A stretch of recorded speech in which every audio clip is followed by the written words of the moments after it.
So welcome to the last day of the symposium, the 5th day. So this is we are doing online sessions. Wednesday was Wednesday, Thursday morning, and then Thursday afternoon. Oh, that's a very nice welcome for us. They are synchronized very nicely. So I have the pleasure to start this presentations block with Katarzyna Daszkiewicz. Yes, correct. More or less. Sorry. It's alright. So Katarzyna Daszkiewicz is a young Polish music theorist, choir conductor, pianist, and vocalist. She studied vocal and instrumental ensemble direction at the Karol Lipinski Academy of Music in Breslau, and she currently studies music theory. In her musical education and research, she focuses on using music theory in its most practical aspects. Her musical interests include both early and contemporary music, especially vocal and choral works. She's a member of the Association of Composition and Music Theory Students in Breslau, where she works in collaboration with the Friedrich Chopin Institute. For 3 years, she was a member of the organization committee of the Students' Scientific Conference, Sound Ambiguity. That's correct. At this year's conference, she was a participant presenting a paper based on her research on Paweł Mykietyn's music. She worked with the Karol Lipinski Academy of Music Publishing House, partaking in the edition committee. Currently, she's working on publication of Julius Zarecki music work in the PWM edition, Polski Wydawnictwo Muzyczne. Correct. A major music publishing house in Poland. She takes great value in working with contemporary composers. She worked with young Polish composers such as Jan Zalecki or Paweł Mykietyn, performing their pieces, often premieres as a vocalist. Please welcome Katarzyna Daszkiewicz.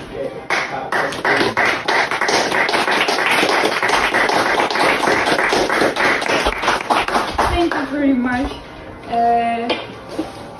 My today's subject is one of Paweł Mykietyn's Polish composer piece, Ładnienie for Baritone, Harpsichord and String Quartet.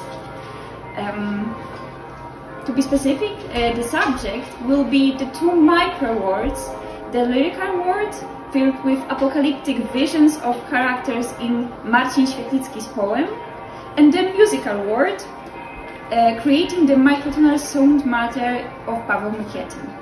I will attempt to answer the question, what relationship connects these two micro words and how it is defined. I will guide you through the piece Ładnienie. I will begin with a brief introduction of a composer's profile. Paweł Mykietyn is a Polish composer of independent theater and film music. Born in Oława, Poland, he began his career as a composer in Wrocław under the tutorship of Professor Grażyna Pstrokońska-Nawrocki. Later, he started his studies in Warsaw. Being in Włodzimierz Kotoński's composition class, he met Paweł Szymański, about whom he sang the following words, quoting, "The meeting with Szymański's music was the most important musical encounter for me. Of course, the music of Lutosławski, for example, is wonderful, but no one sees me like Szymański did. It was also important to know him myself. He was my master." End of quoting. Soon after that, he was hailed as the new star of Polish music by Polish musicologist Andrzej Chłopecki in 1999. He noticed the influence of Szymański's music, especially his circumventional play with the music of the past. As he further writes in Polish Culture magazine, quoting, "Between the aesthetics of these two composers, Paweł Mykietyn's music balances with particular virtuosity. It fractures with swagger and defiance, alludic delight in erotic musical associations, ironic distance and wit in constructing music that the listener is meant to enjoy, like a clever crafted postmodern toy." End of quoting. When the terms surconventionalism and postmodernism have been mentioned, for a better understanding of both the composer's silhouette and Ładnienie itself, I will proceed to outline the theoretical part of my research.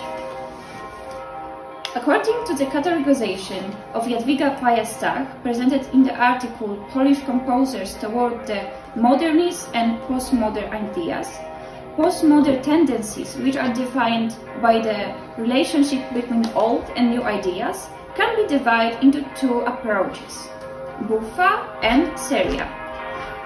The buffa approach is, quoting, distancing itself from tradition, expressed by parodying old styles, grotesque, introducing so-called dark humor, combining the old with the new in an oppositional way, and undertaking a game, playing with the viewer based on his knowledge of many artistic conventions from different eras. The seria attitude, on the other hand, presents the assimilation into the modern workshop of elements of early music treated with attention as carriers of important values. From these two attitudes come four compositional ideas seen on a current slide. So there is a post-minimalist, post-avant-garde, experimentalism, sarconventionalism, and new romanticism. And I'm gonna talk about the sarconventionalism. The term was coined by Stanisław Krupowicz and Paweł Szymański, who are also pioneers of this music genre. Quoting, sarconventionalism defines the reference to multiple stylistic conventions in a single work, to music from different eras, whether in the form of quotations or imitations of a particular style or compositional technique. The issue of surconventionalism is classified by Anna Grant-Janki in her article Intertextual Poetics of Surconventionalists. It is included in four main aspects. First one, the issue of quotation. Second one, the references to genre and stylistic archetypes. The third one, connections with culture. And the fourth one, the technique of deconstruction. Especially the last one will be crucial in understanding Paweł Mykietyn's music.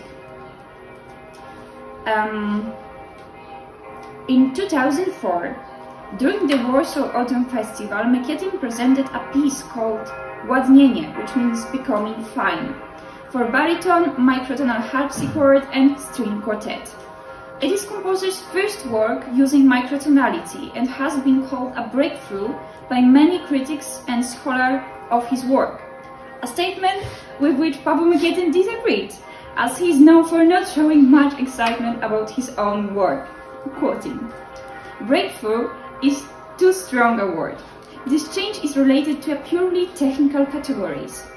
In the theater, I tried to use microtonal consonances and realized that the use of chord, in which no third is either minor or minor, creates a new purely sensual quality. It's not a speculated sound, but one that affects us in some way, because everyone, even a person who has nothing to do with music, can hear that a minor chord is generally cheerful, and a major chord is generally cheerful, and a minor chord is sad. On the other hand, a chord with a microtonal consonance is just unusual. End of quoting. The piece was based on a poem by Marcin Świetlicki. The text you can see using this QR code, but it's gonna be on slides too. If you wanna follow what I'm gonna analyze, you can use it. I'm gonna leave it for a sec. Let's talk about the poet. Marcin Świetlicki. He's a poet, novelist, journalist, and a singer. He's considered a part of so-called brilliant generation, comprising of artists associated with no longer existing avant-garde magazine Brilliant. His works show his critical approach to poetry of big ideas, simple choices, and plain truths. He creates an individual approach to lyricism, focusing on the individual and their right to be different. He does not refrain from provocation and rebellion, maintaining a stoic attitude towards the world around him nevertheless. He's poetic as well as musical works are often intertwined, as can be seen in the poem Ładnienie, Becoming Fine, among others. It is a part of czynny do odwołania, which means open until further notice, a book published in 2001, which is also the lyrics of the song with a slightly modified title, performed by Świetlicki together with his band, which was released as a part of his album Perły przed wieprze, which means Pearls Before Swine, in 1999.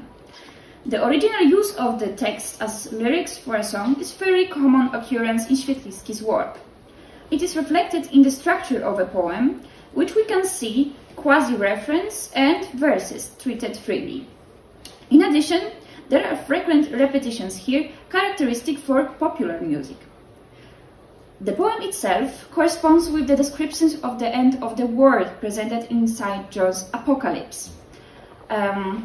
Now I'm gonna show you some of examples how the poem is correlated with the Bible Apocalypse.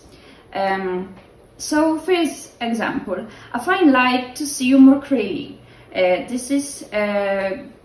There are multiple mentions of light in the Apocalypse, such as fire, thunderbolts, and sun exploding. There's lots of it in it. Next example, a small wound will appear on my palm. This is perhaps the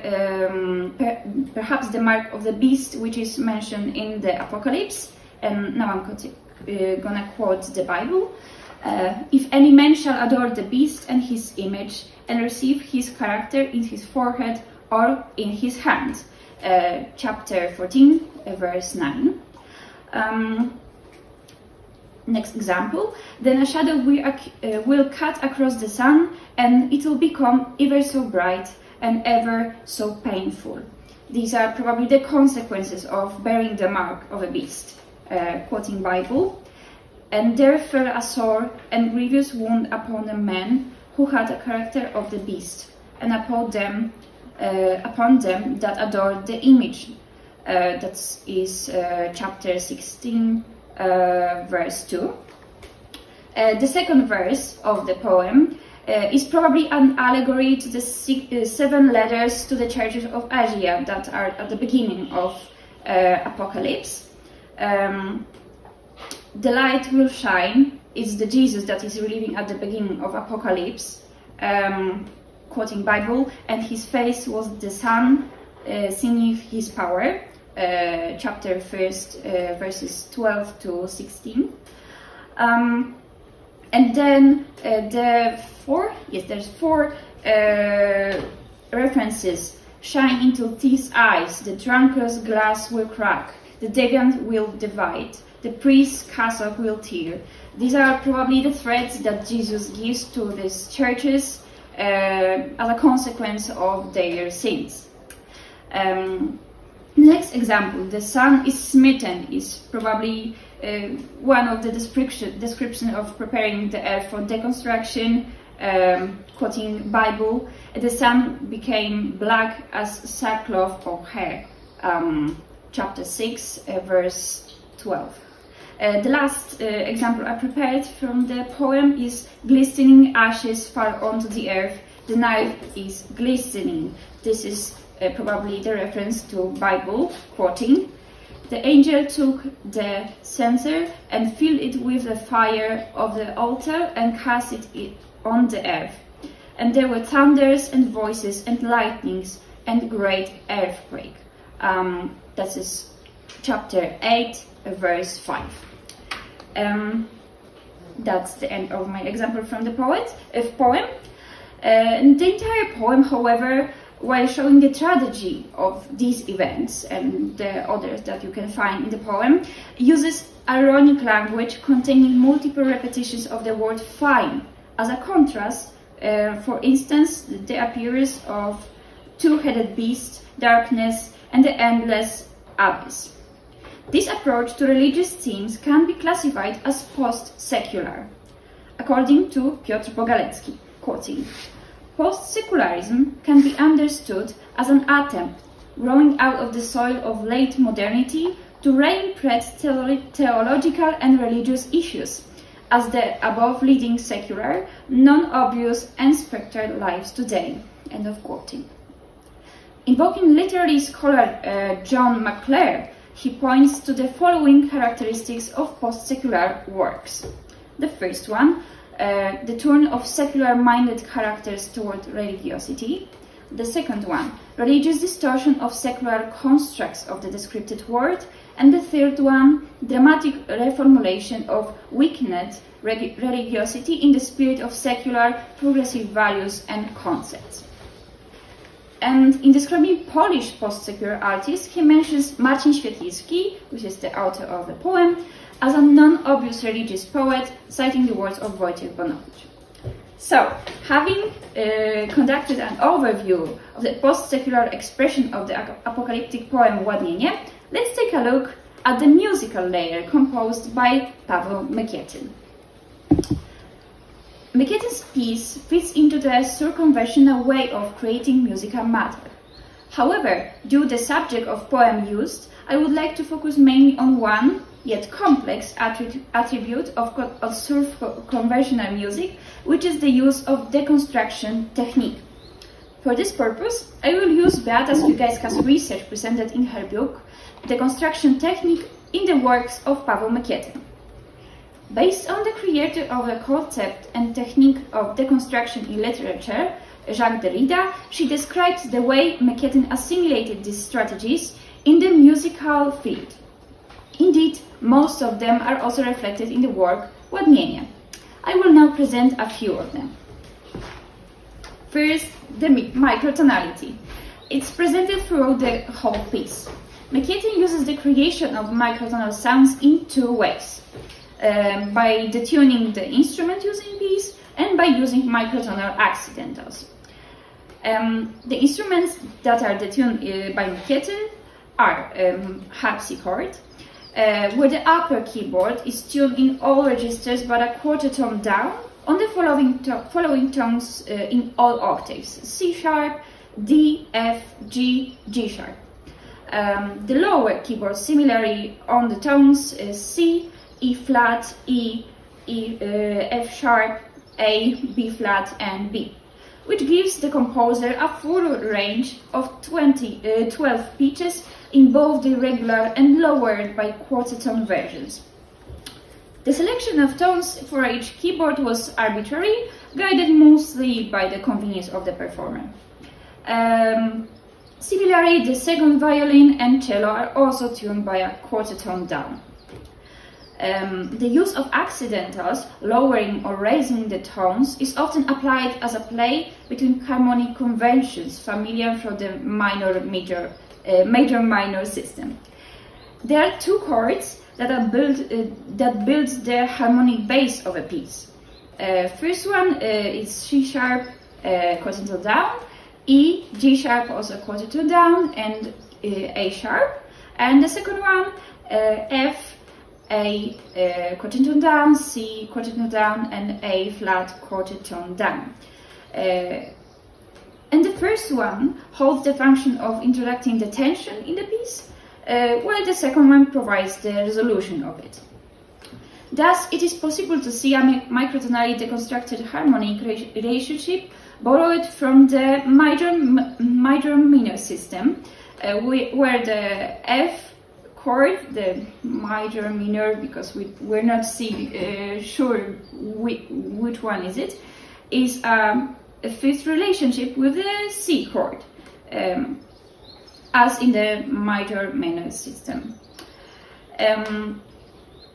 Let's take a look and listen to these two chords.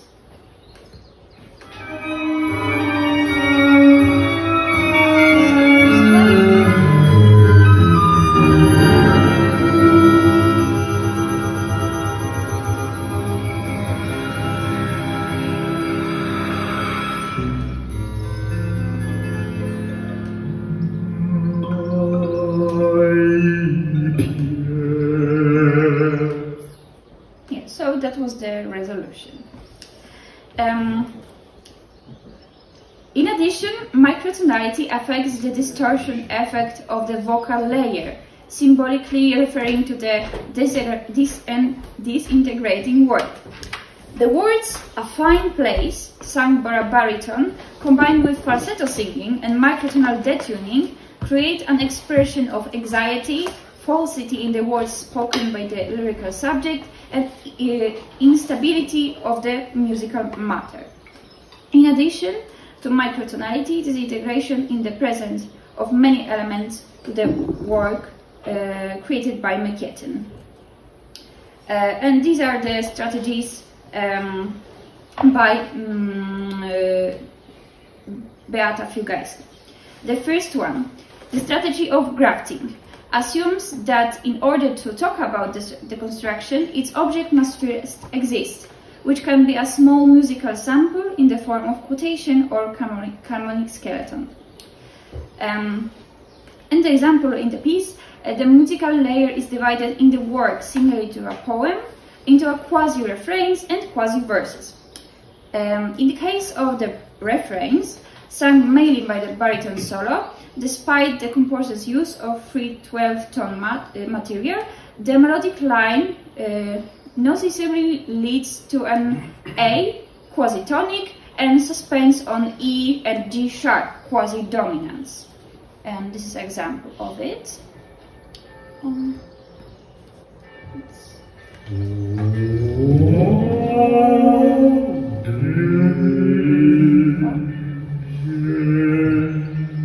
Sorry, I opened two in the same time. But it's so nice. Let's open one. It's your composition. Oh.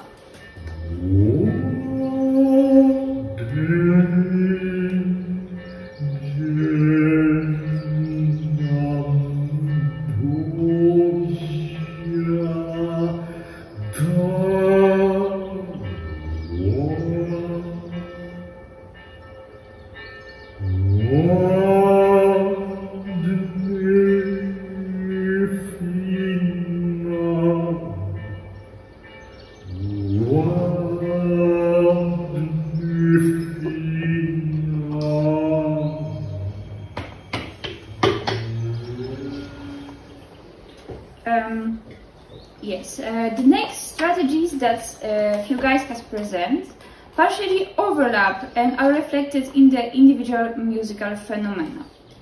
The a priori strategy, which focuses on finding in the music of the past its more stereotypical template elements. In the case of Ładnienie, we can notice it on several levels. First, the ensemble itself, that is the use of harpsichord. Although it has the character of autonomous instrument for most of the piece, in the excerpt already presented, which was the first one, we can hear characteristic chord imitating the continuo accompaniment of Baroque recitative. It was the resolution chord. The second is the voice leading and characteristic harmonic phrases. Quasi-refrains parts are often recitative-like in style, with the voice brought to the front here, or even appearing solo. We can find repeated notes on which the text is declaimed, as well as phrase ending with a jump of fifths on A, which, as I mentioned before, acts here as a tonal center. We already heard that one, so I'm not gonna repeat it. Finally, the form of the piece itself, and here we can see the text, that is quasi-refrains and quasi-verses, which is a reference to the verse-song form. This is how they presented by music. These are the violent ones are the refrains, and the non-violent are the verses. Yes. The next strategy is strategy of double gesture. Originates from the assumption that phenomena can be described as a system of opposite ideas. To treat them in the technique of deconstruction is to diminish the dominant feature and emphasize the marginal one. That is, working with the marginal features of musical phenomena. In Mykietyn's case, this manifests itself, for example, through the formation of Baroque polyphonic techniques, which is visible in Ładnienie, for instance, in the harpsichord part, and the use of the canon technique, but without an accurate representation of the intervals of the ducks and the comets' voices. In addition, there is a deformation of the canon's ending through the use of aleatory technique. Let's hear.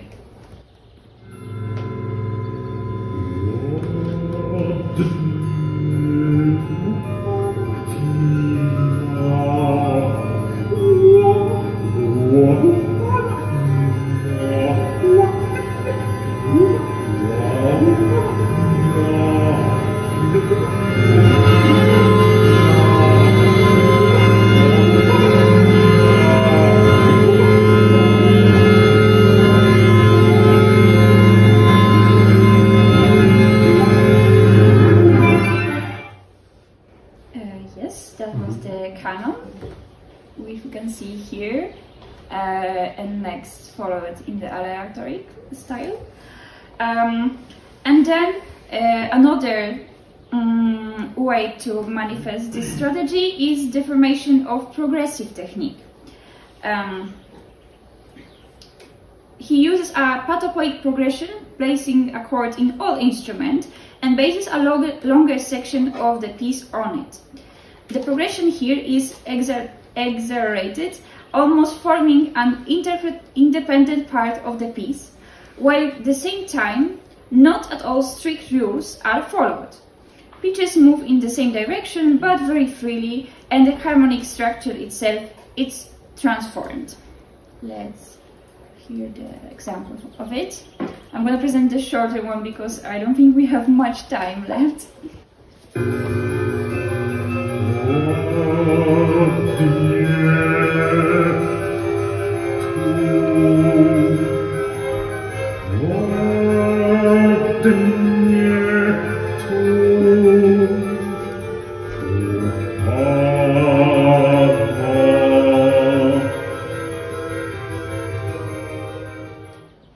Yes, that was the short part of this huge progression. As you can see, it takes 4 minutes while the whole piece takes 10 minutes, so it's a huge part of it.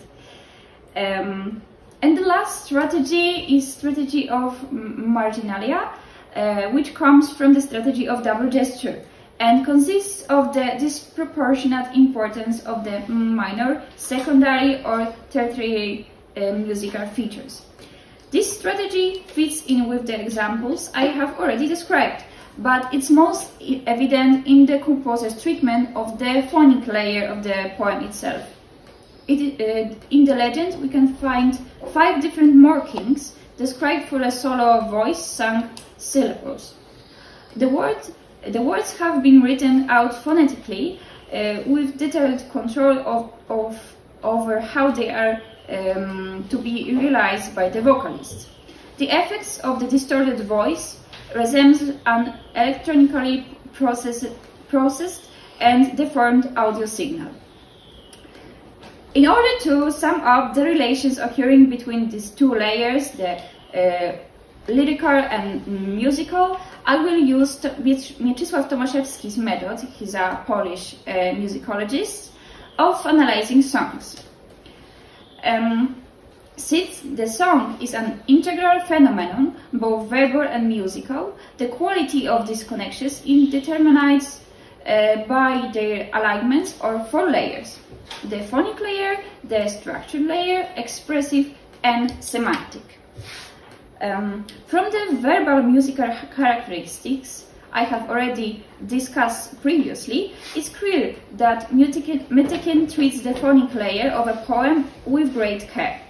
He introduces a special notation aimed at using the resources of a poem as accurately as possible while creating the effect of a transformed voice, distorted through microtonality and altering falsetto or regular singing.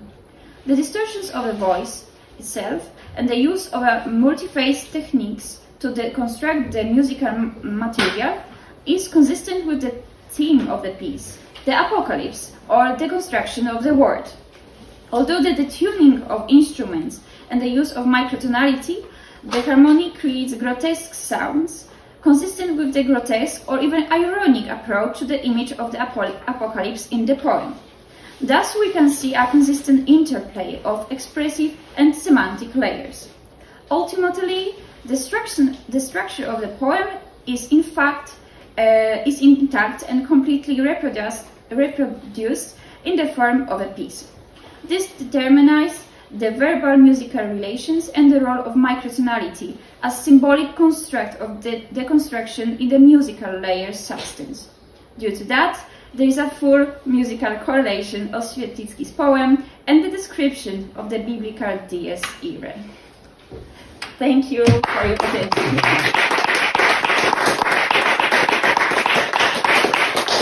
Thank you very much. Wonderful. So, yes, we might have still a bit delay, 2-3 minutes. And I would like to ask in the group if anyone has some questions, please.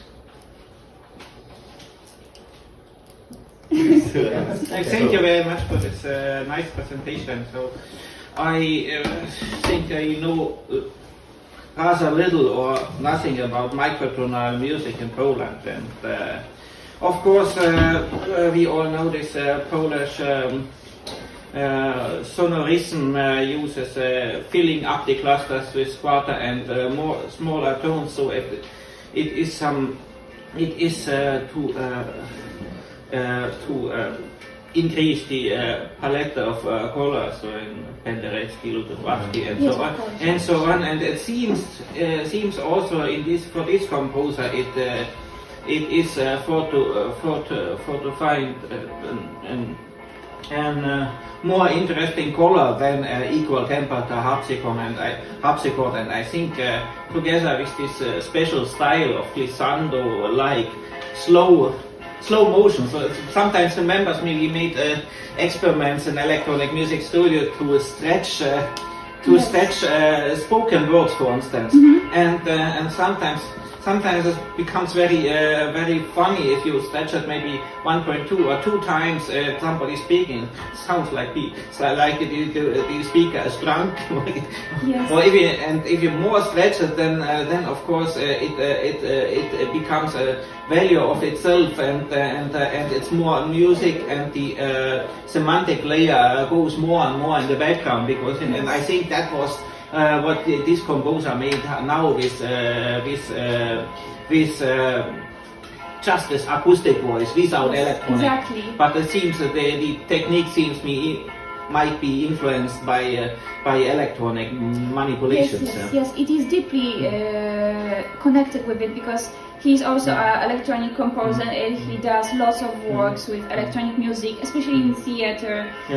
He used this some kind of different distortions to create different textures. But here he wanted to achieve the same with using no electronics, just the voice itself. That's why maybe let's take a look to the slide when there was text. That's why it's written so carefully. This is phonetic. I cannot see, it's so small. And I'm sorry, but it's not important. It's just this is the same poem we could see on this slide, just written out phonetically and with very big care. So that he could create the same effect as he would do with it was for me a very unique style of vocal technique. So a little bit, of course, remembers, of course, Schönberg's Sprechgesang, of course. Yes. But in a slow motion. Yes, exactly. So, he's using this technique in his other pieces too. So it's like his theme. His hidden partner. Okay, thank you very much. There was another question. Again, thank you for a beautiful presentation. What I would like to follow what Hans just said is that for me what you showed differs from the traditional sonoristic Polish music. At least what I have the feeling that he wants to how to say it? He wants to add something new, some new colors. So I think he strives for some kind of new harmonies. But what I am interested in is does he do it only in this piece or in other pieces, or how he integrates weird intervals or microtonal intervals in his harmonic language. I would be interested. Yes, he's, as I previously said, he's often playing with this traditional understanding of harmony, the major system chord, and this piece is actually like the beginning of this journey of his. The next following pieces, this is from 2004, so he wrote a lot more since then, are continuing this style and going even deeper with it, with this circumventional play. And yes, it is indeed different than the classical Polish. Oh yeah, I forgot the word. Polish, you said. Sonority? Yes, thank you. I forgot the word in English. Sonoristic music, because it was quite a long time ago, and these kind of pieces, this piece I showed you, is like the way Polish sonoristic soundscape is going right now. Yeah. So it is changing, it's evolving, and great, because that's what music is about. So I'm glad that you realize that, because I, as a Polish person myself, I didn't even focus on that, because it is obvious to me that Lusławski was this is the new music, but yes, it is very different, and I'm glad that I could show you a different sounds of Polish music than Lusławski that everybody knows. Thank you. Okay, one more question maybe? Anyone? I was just wondering about the what you said about neither major or minor chord. Yes. There's some sort of tonal structure to the piece as a whole, which is unclouded by microtonality. Yes. Could you repeat the question, because I didn't understand? Right. So I'm sort of interested in microtonality. Sort of clouding traditional triadic harmony. So yes. It seems that there were some instances of that in this piece that you're describing. Yes. Well, as I said, there are these two important chords, which are. Let me find them. Where was them? Oh, here. And these chords are the base of the whole piece, and they are appearing in the variations, but it's always C and F, so it's like the fifth, like in the minor major chord system, and these fifth relations are very often used in it.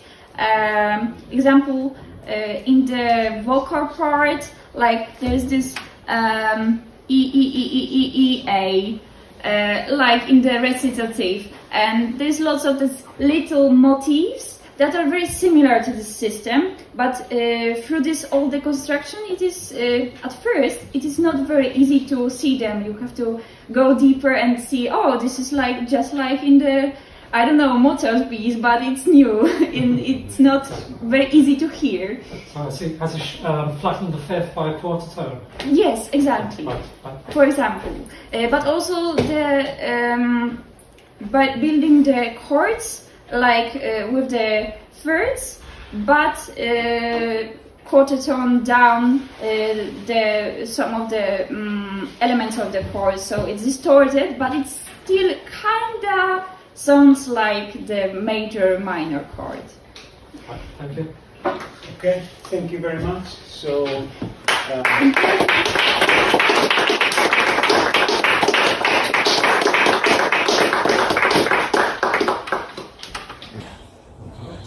Vytautas Germanavičius or Germanavičius. Okay, first time I pronounced it right. Welcome back to the Symposium Small is Beautiful. He hosted EMA in composition from the Lithuanian Academy of Music and Theatre in 2022, and an MFA in electronic music from Mills College in 2005. Vytautas recently defended his doctoral thesis on Lithuanian folk songs and instrumental music. He was awarded an annual grant from the Research Council of Lithuania for the results of his studies. His research articles were presented in scientific journals and at international conferences in Lithuania, Ukraine, Taiwan, and Austria. A remarkable variety of influences, New Romanticism, Minimalism, and microtonality, is considered as a special feature of Germanavičius music. The composer uses various means of musical expression, with particular attention to the timbral spectrum of sound. Vytautas was a recipient of the UNESCO ASPER bursary for residency at the Banff Center for the Arts in Canada. He was a resident at the Visby International Composer Center, at the NIDA Arts Colony, and at the Cité Internationale des Arts in Paris. Germanavičius music has been commissioned by the Lithuanian Council for Culture, the Lithuanian Philharmonic Society, contemporary music festivals and performing ensembles in Lithuania and abroad. Please welcome Vytautas Germanavičius.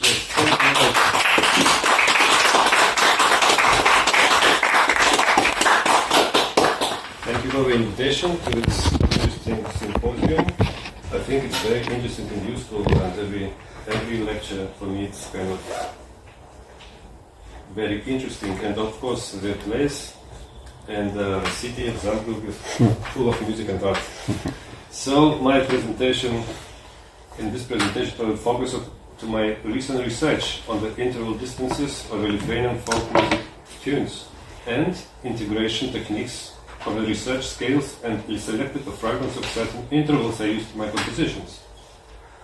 For this study, I chose recordings of archival recordings of folk Lithuanian music, and from 1930s, before the Second World War, because the samples of Lithuanian folk melodies from this period may have preserved the principles of temperament other than felt equal tuning, which would allow a new description of the structure of the scale itself.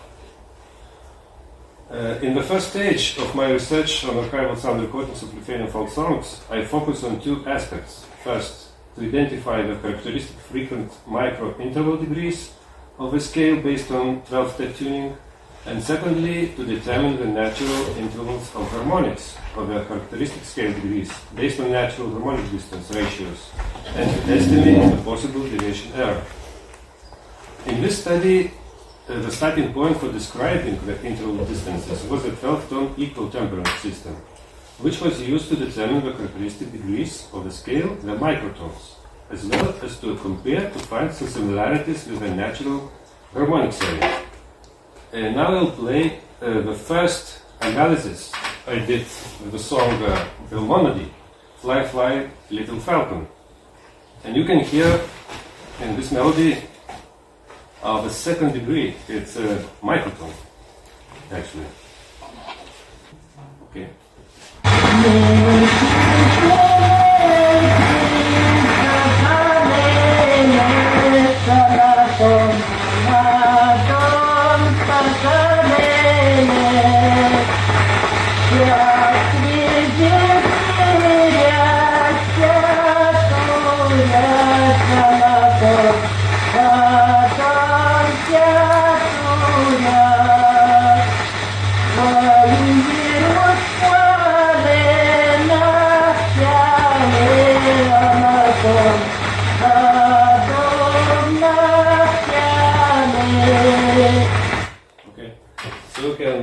Here, and for me was a kind of amazing thing and strange, because I found some other songs also we have similarity to this, and of course maybe it's close to Arabic songs, Arabic tunes, but okay, so let's go on.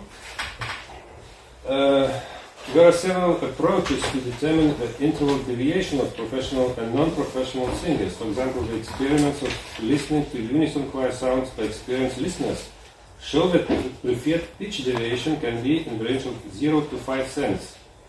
and the polarity deviation can be in the range of 10-15 cents.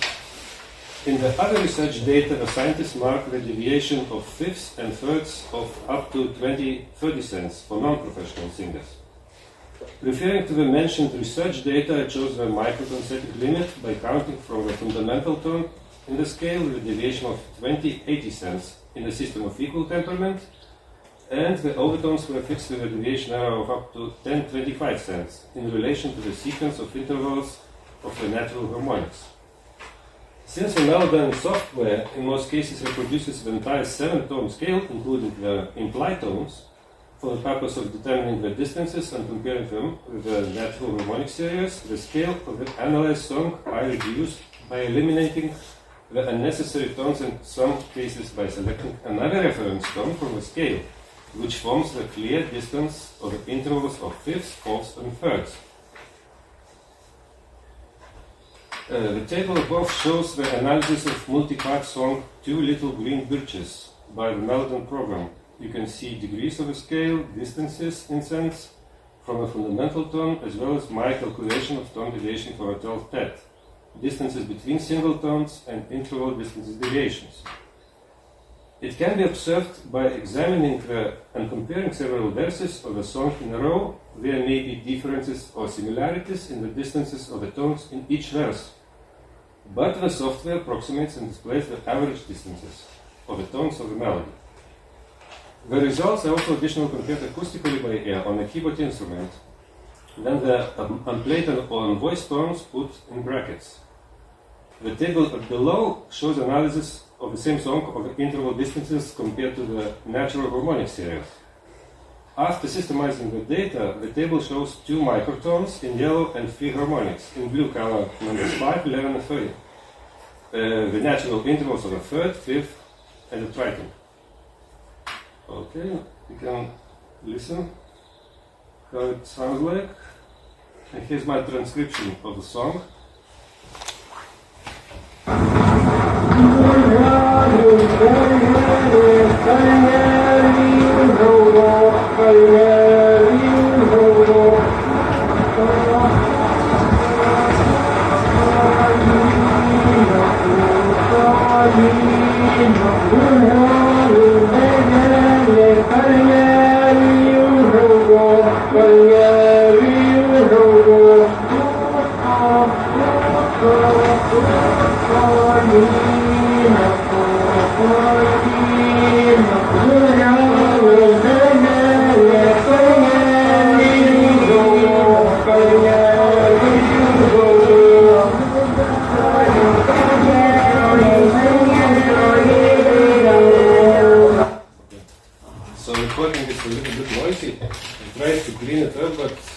Actually, it doesn't work well.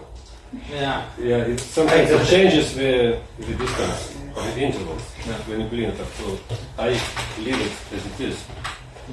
Okay, so for my piece, last period B612, a duet for 2 string instruments, I chose some intonation chords from the Sutartiné chant we have just heard. The Melodine program analysis revealed clear microtonal deviations of degrees 2, 4, and 7 in the construction of the scale. These deviations I marked with microtonal alteration signs, while other small deviations I approximated to the 12th tet sounds. The interval structure of a 5-tone chant consists mainly of recurring tones containing 3 microtones: D-flat quarter tone, the F-sharp quarter tone, and the B-flat A-tone. The first degree of the scale I chose tone A without changing the interval distances. In the next example, the structure of the scale above, you can see the Sutartiné 5-tone scale in 12th tet equal temperament, to which I added higher microtonal harmonics, numbers 11, 21, 23, 25, and 29, and 2 microtonal degrees 2nd and 7th in the, you can see in the lower stuff from the melody analysis of the Sutartiné structure. The pitch of the last 7-degree B-flat up, the A-tone, I changed inversely to the B-A-tone down.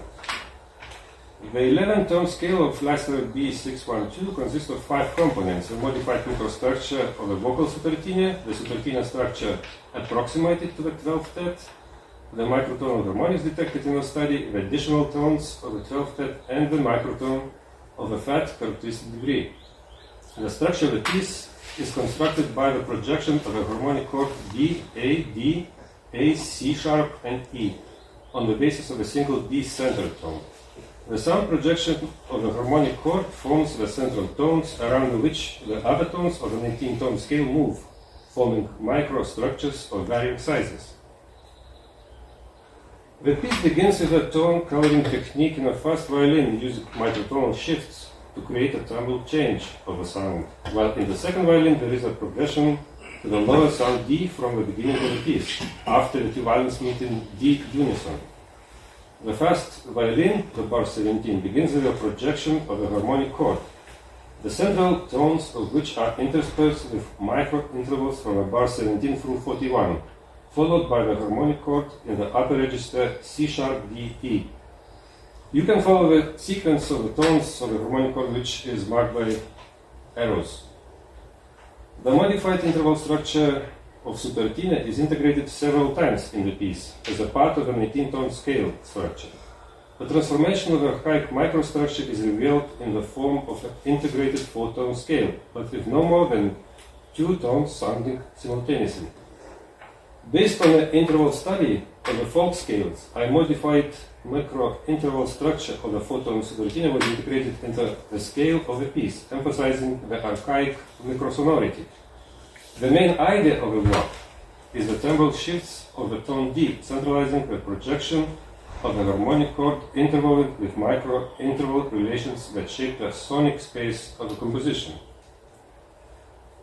The artistic idea for this piece was that 2 violins represent the 2 trajectories of an asteroid that have passed by twice in the 20th century.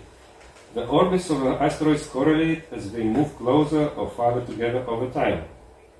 The piece was first performed at the International Conference Symposium of New Works and Research into Contemporary Music, Avant-Garde and Experimental Creative Consideration of Art Music in Nanhui University, Taiwan.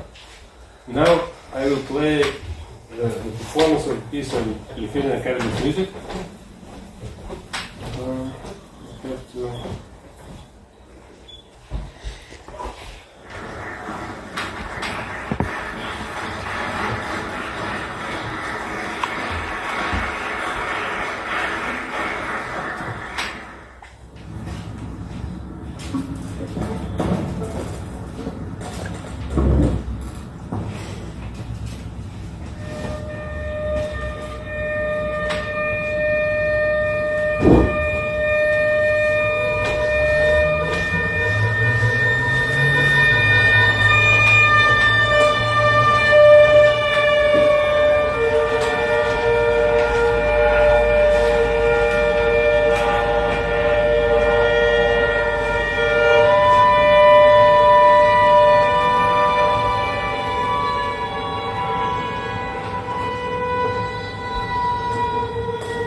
this piece, Avalanche for Orchestra.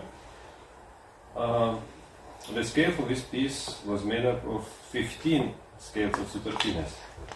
In the example you can see the exact or close intervals of natural harmonics that are shown in the blue and the microtones in yellow. The scales of all the songs have been transformed from the tone F to form the new scale. Tone deviations that meet the interval setting limits written in the Sutartine scales are approximated to a harmonic, represented by a fraction, and tones with a small deviation error were approximated to the equal temperament. For the formation of a scale of this piece, I have selected a sequence of 5 harmonics of a wooden trumpet ensemble, to which additionally added the high harmonics of the Sutartine and the temperate tones. This composition forms a 24-tone scale based on vocal and instrumental Sutartines, where the transformation of the original structure of a wooden trumpet ensemble appears through the integration of the intervals of the other vocal Sutartine structures. The structure of the scale is illustrated in the next example. The already constructed 22-tone original scale from F is transformed from A, has 26 tones, but in the composition I used as 24-tone scale. In the example, the harmonics of the wooden trumpet ensemble are in blue, the natural harmonics of the 4th interval is in green, the high harmonics of the Sutartine are in purple, the microtonal harmonics of the Sutartine are in yellow, the traditional temperate interval of the 2nd is in red, the harmonics of the 1st, 9th, 1st, 27th, and the natural harmonic of the 4th nat interval are temperate. In the wooden trumpet ensemble, the tone of C, the 3rd harmonic is played 1/8 lower. Additional temperate tones in red C, C sharp, E flat, F are added to the scale microtones in the composition or replaced by the temperate 12th tet chromatic harmony, thus creating a shifting sonic continuum between natural and temperate sounds. The selected naturally tuned scale of the wooden trumpet ensemble is changed with microtones and temperate sounds integrated with microintervals of 14 vocal Sutartine separated tones or fragments of the scales, so that the initial structure undergoes a transformation in the following stages, with the intervals being modified by the interval structures of other Sutartines. The new interval structures were formed using various techniques such as interpolation of tones from 2 Sutartine Let's Go the Below Sisters and the Pretty Little Apple Tree, in order to extend the range of the wooden trumpet scale. Other episodes in the piece involve the transformation of the wooden trumpet scale with Sutartine tones by the insertion of separate microtones of microintervals, as well as the disintegration of individual structures to form new scales. At the end of the piece, the interval structure of wooden trumpets is reduced to 2 tones, and the 3rd tone is replaced by the microtone from Sutartine scale to Guluteli do below, ending the place with the tritonal structure of horn, 1 tone, a Sutartine tone and a temperate tone. The interpolation of the scale of the instrumental Sutartine by the interval structures of the vocal Sutartines using transformation and disintegration techniques forms a new micro-interval structures which are gradually approximated by harmonies of equal temperament. But in the last episode of the piece, they are disbanded by the initial micro-intervals of the wooden trumpets, which are again transformed by the Sutartine and wooden trumpets' new interval scale. At some places in the piece, fragments of the harmonic spectrum are formed, starting from the sound A, representing the interval structure of the wooden trumpet and the Sutartine, for example, the 5th harmonic or the natural 3rd in the strings.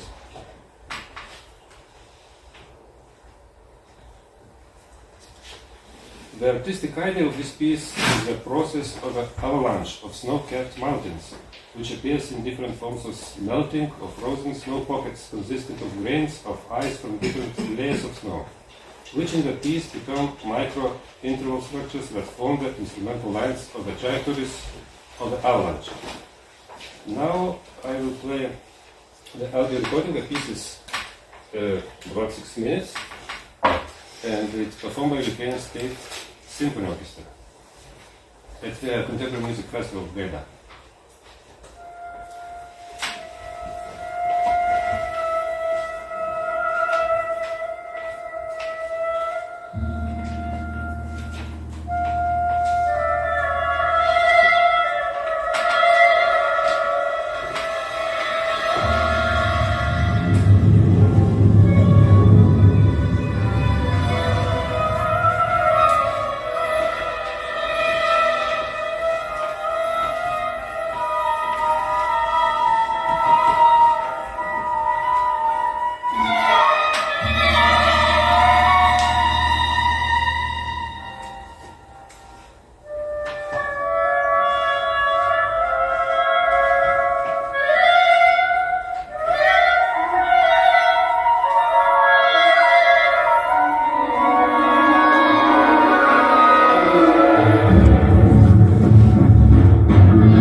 So the last.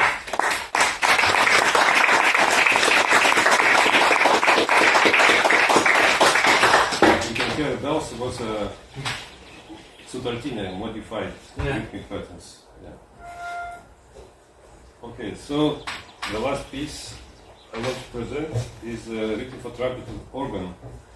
And now if you take a look at a horn or wooden trumpet ensembles, for example, in the 5th degree is always low, of about 20 cents lower. Only in one Sutartiné I researched the interval of a natural fifth exactly produced by separate voices. The 11th harmonic is always natural, with small deviation up or down. The interval of the natural third is always lower, but it sounds closer to a harmonic than to a temperatone. The natural second interval has small deviations of a few cents at most. I can play this short example of a horn ensemble, wooden trumpets. It's recorded also 1937.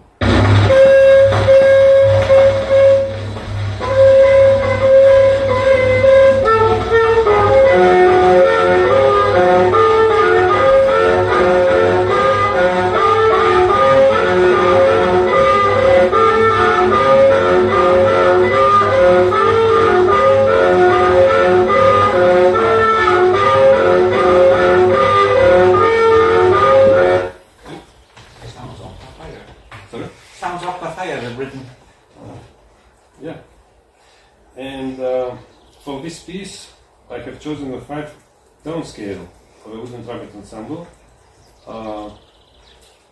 The intervals approximated to the harmonics except of a fifth, which is natural or lower, like 8-tone.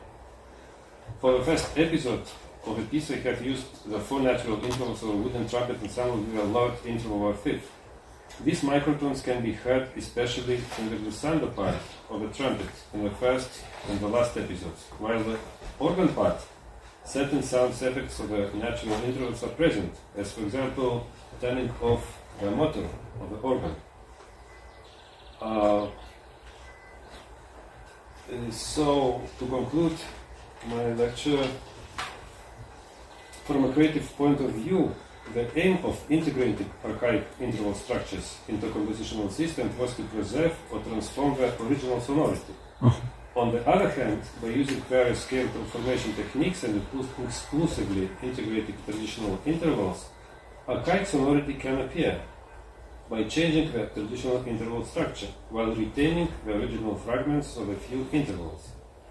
In these musical compositions that integrate folk interval structures or use exclusively traditional scales for the scale construction, I have not had the intention of specifically isolating or replicating the sonority of authentic intervals of my compositions, but primarily aimed at using archaic structure for the construction of an original scale for the music's piece, integrating the identified sonic codes of the folk scales into the overall sonic continuum, trying to preserve or deconstruct the authentic scales by using 12th intervals or additional microtones.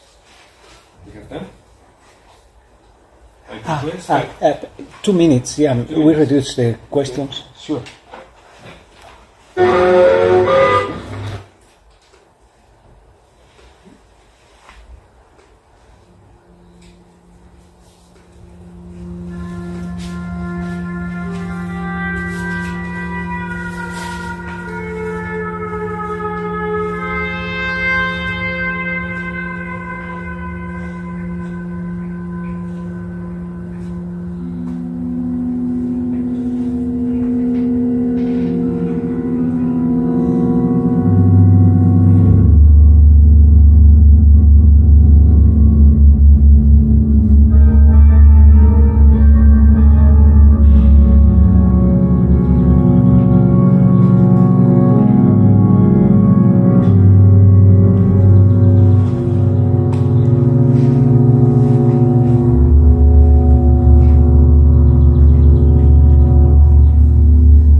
Thank you very much, Vytautas.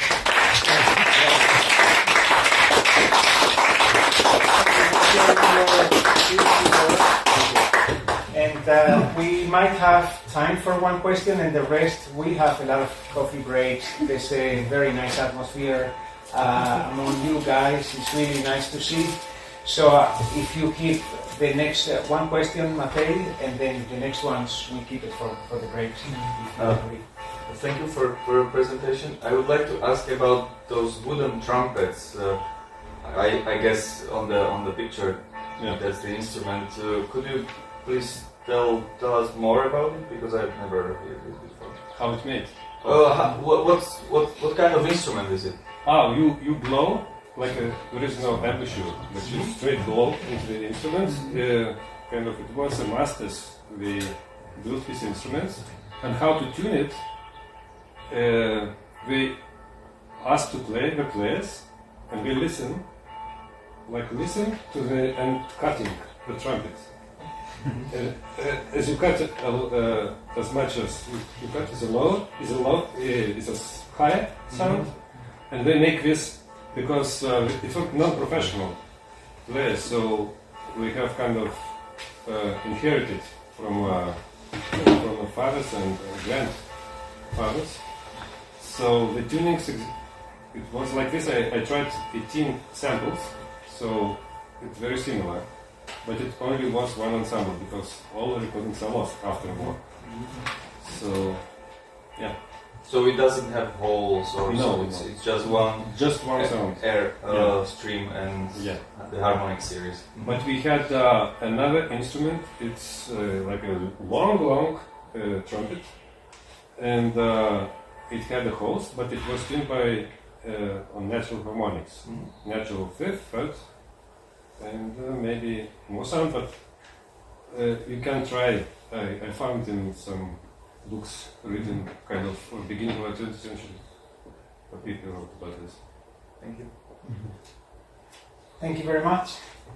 We're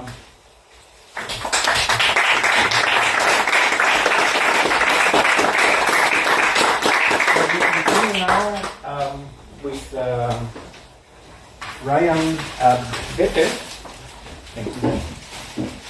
He's a composer, producer, DJ, and guitarist interested in acoustics, the perception of sound, and ultimately how they come together in a musical context. His music has been performed around the world by the Argentine Ensemble Phoenix Basel, Ensemble This Ensemble That, Ensemble for New Music Tallinn, Counter Induction, Thalia Ensemble Camerata Nocturna, a collaborative orchestra with members of the American Composers Orchestra and the New York Youth Symphony. His compositions and arrangements were featured on an album by the Dirty Projectors and performed by Warner Music. He graduated with a bachelor's degree in music from Columbia University, where his principal teachers were Arthur Campella, Fabien Levy, and Tristan Morel. He completed his master's degree at the Hochschule für Musik Basel, where his teachers were Georg Haas and Michel Roth.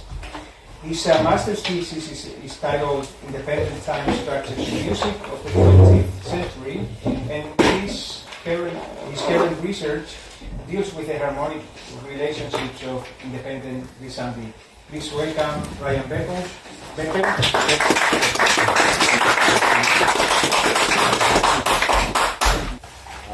Okay to start? Yeah, please. Well, thank you so much. This is a really incredible opportunity, and I'm so grateful to be here. And I want to thank the International Ecumenical Music Society. It's really a great honor. So today I'm going to talk about using Glissandi to generate frequency-based chord sequences, kind of a technique I've been working on for quite a while. And yeah, that's a little example of something I wrote before that. I should also say, I'm going to move really fast, just because there's a lot of sound examples. You'll probably want to actually read the paper if you want to kind of get it. Anyway. So, talk about the motivations. So, I am deeply inspired by the spectral music school, kind of Grisé and Murai, but wanted to figure out if there was a more horizontal approach to frequency-based composition. The spectral music tends to be more vertical-oriented. Mass structure composers like Ligeti, Serha, Georg Friedrich Haas, Jay Schwartz, they use this technique that I'm calling the slowly evolving Glissandi structure, but essentially using groups of Glissandi to generate constantly shifting frequency or harmonies. So I wrote a software implementation of this because it's really hard to do all these kinds of calculations on the fly. You can spend months, as I used to, and so now you can do it a lot faster. Okay, so for background, kind of procedural composition methods have existed for a long time. You can think of fugues, you can think of serial music. Mass structure composers and special composers kind of put timbre at the forefront for the first time instead of kind of harmony and counterpoint. You can think of Ligeti, Zanakis, Serha, and kind of later Grisé and Muret. Kind of the classical spectral example is Partial by Grisé, where he took a sample of a trombone from an E2 note, used FFT analysis to generate partials from it, and then orchestrated that. It's a classic piece, check it out. Here's a sample of that.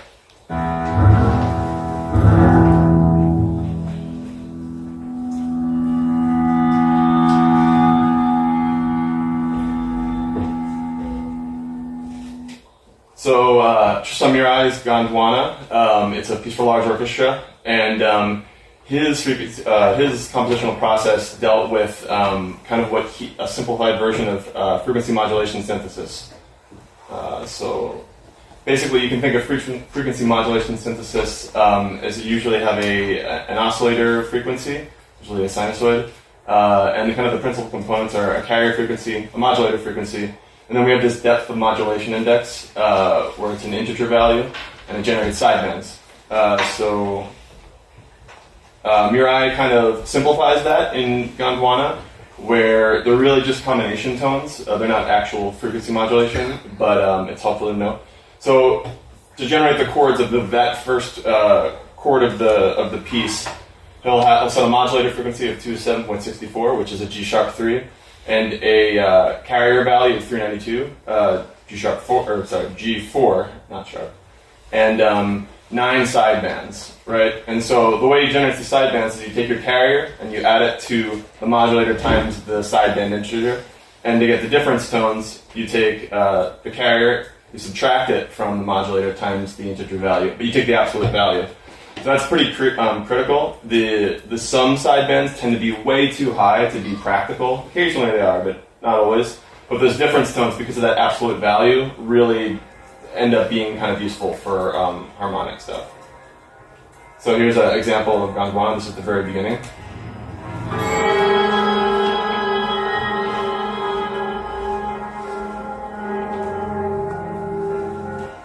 So that's the first chord with the frequency modulation stuff. So you might notice that there's a lot of vertical tendencies in this, and by vertical I mean we're stacking notes vertically rather than harmonic material bored out of contrapuntal devices. To shift, you can think of the mass structure composers, and they have these sound mass ideas. So probably the best example of this is Ligeti Atmosphere, where he used canonical writing to generate these kinds of sound masses. So there were independent lines really deep in the music, but you really just heard like a sound mass. Here's Atmosphere.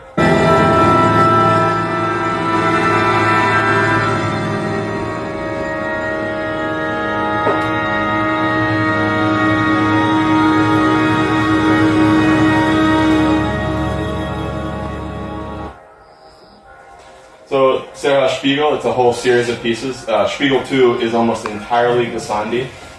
It's for string orchestra. And this is a really cool moment, this specific moment, measure 173, really fast Glissandi.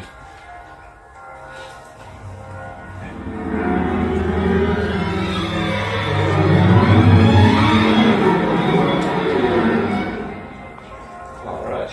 And then we have Georg Friedrich Haas, limited approximations. 6 microtonal pianos and large orchestra. This specific passage I want to talk about is really interesting. You have the strings doing this glissandi structure, and then kind of what emerges in the keyboards is this D-flat overtone series. The piano 3 starts this tremolo between E-flat and F, and it kind of anchors this overtone chord. So what you get is this D-flat pedal tone of an overtone series, and now this glissandi, you start to hear it as part of this overtone series where you kind of hadn't before.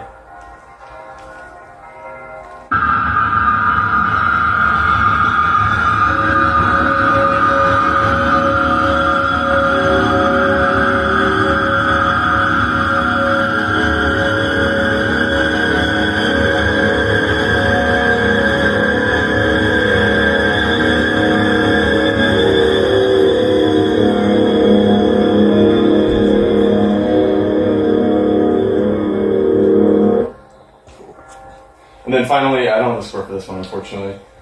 J. Schwartz, Music for Orchestra, another string orchestra piece. It's also almost entirely Glissandi. The specific passage I want to talk about is really interesting. you have these glisses, but then they go into these kind of giant chords, and he goes chord, gliss, chord, gliss, chord, and they have these kind of arrival sforzando moments. So you're kind of propelled into the chord. This is probably loud. Let's see.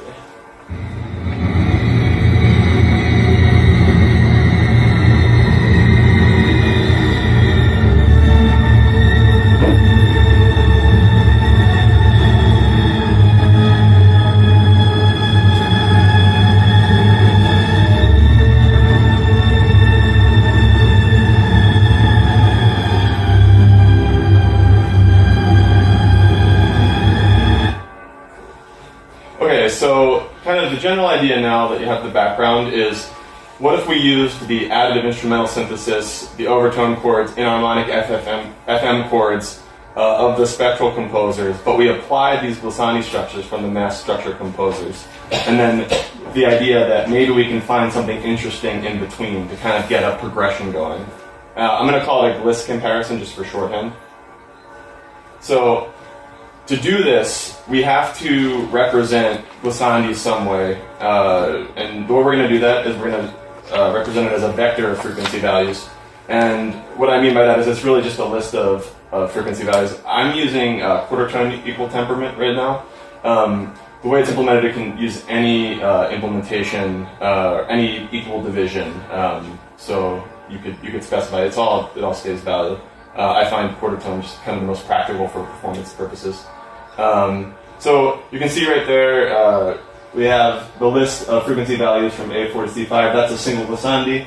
And then we're going to represent chord sequences as matrices of frequency values. And that's like a 1-4-5-1 chord right there. And it also has a concept of duration and a time value, but that's kind of, most of the calculating happens on this. And the simple reason we do this is just because computers can calculate frequency values much faster than kind of any representation of music. It's incredibly difficult. I tried to do it before, and it wasn't performing. It took hours to do a single calculation. Yeah. So pretty much unusable. So this is an algorithm for generating glissandi. It's essentially just specify start frequency, specify end frequency, and it gets back those sequence values that I showed. And then second algorithm is you can enter any number of glissandi, or actually any note sequences you want, any sequence of frequency values. And what it does is it generates all unique chord values that would come out of making all of those glissandi. If we said, okay, these are all equal duration glissandi, we're going to generate every unique chord possible by kind of stretching them across each other. So that generates a lot of chords. So what we have to do is we want to apply filters to these chord sets so we can kind of pull out the interesting chords that might be musically useful. So we're going to have to figure out some analysis techniques that we want to think about. So I'm going to primarily be concerned with two chord types just for right now, and we can expand on that later. Overtone series chords and frequency modulation chords. And so basically what we'll do is we'll iterate through these chord sequences, and we'll look for those chords. Now we have a parameter called maximum stepwise distance from a given chord. So basically we're going to measure every generated chord, and we're going to say, okay, this can be 0 stepwise notes from the candidate chord, meaning that it has to be an exact match. We can increase that number if we want it more, if we want to have kind of some flexibility. And you can also, I won't show this in this presentation, but you can also, the last point is that you can increase that maximum stepwise distance, and then you have the nearest chord and then the actual chord, and then they kind of resolve into each other, so you can kind of create suspensions. So first filter type is the nearest overtone series. We're going to modify an algorithm from Terhart 1982 that he has called for virtual pitch extraction, and somebody touched on it yesterday. But this idea of this kind of phantom fundamental that you get, this is an algorithm for determining that. Basically, what you do is you have a chord, right, and you iterate through every frequency in that chord, and then you say, okay, this frequency is now going to be the fundamental, and what is the overtone chord, and then is it the right chord? And you say, okay, no, now I'm going to say that pitch is the second partial of the overtone series. I'm going to check the chord, okay, there's a distance, no. Then I'm going to go down more, third partial, fourth partial, fifth partial. So we have this parameter, how many subharmonics we're willing to consider to say this is indeed an overtone series chord or not. A big modification I made to that 82 algorithm was the coincidence test. I omitted it and I swapped it in for minimum stepwise distance. And also, I made it a vectorized algorithm instead of the original implementation, and just because it makes it much faster. Okay. So, nearest frequency modulation chord, kind of similar concept. I generate all possible frequency modulation chords in a chordal tone temperament. You do this so that you can do kind of a lookup table, such that it makes it a lot faster, essentially. It's all about being able to do it on the fly. And so we have a carrier frequency, a modulator frequency, and we calculate all possible sum and difference tones, put it in that table, and we do this at startup time. And then we kind of iterate through every every frequency of a given chord, and we say, okay, is this the right one? Is this the right one? We gather all of our candidates, and then and those are our candidates, and we see how far in terms of stepwise distance those chords are.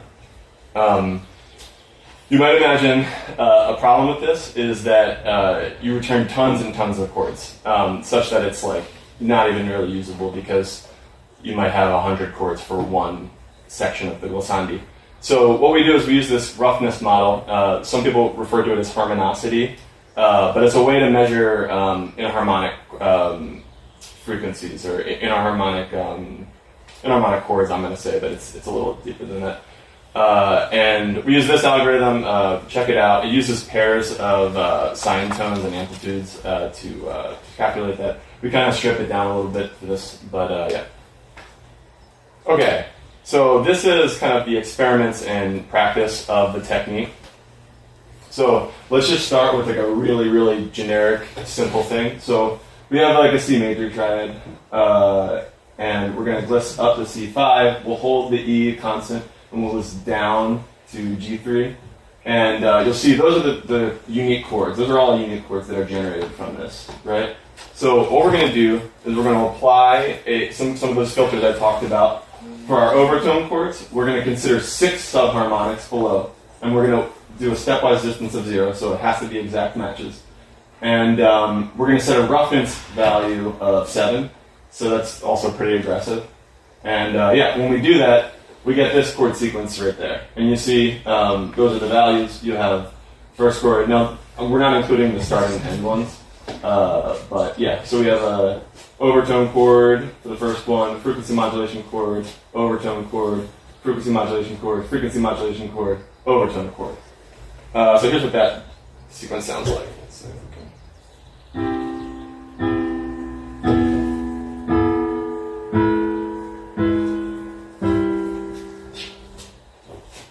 Okay, so just kind of as a demonstration, we know that chord 3 is an overtone chord, and we know that chord 5 is a frequency modulation chord.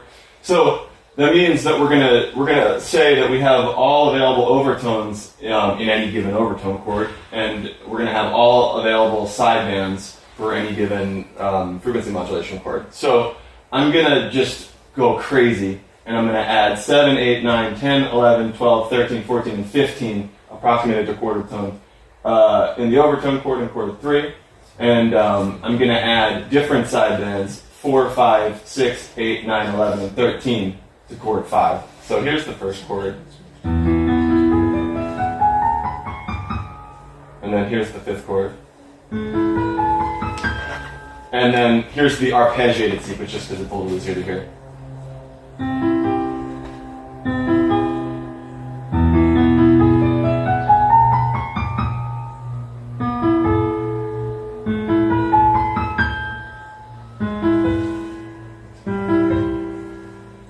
So that's the kind of toy example, the first one.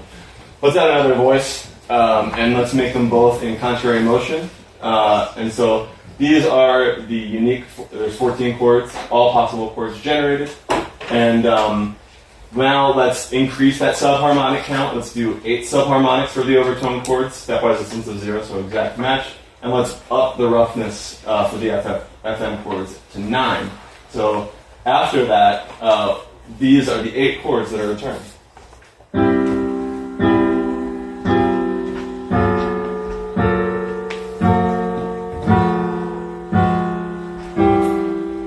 Okay.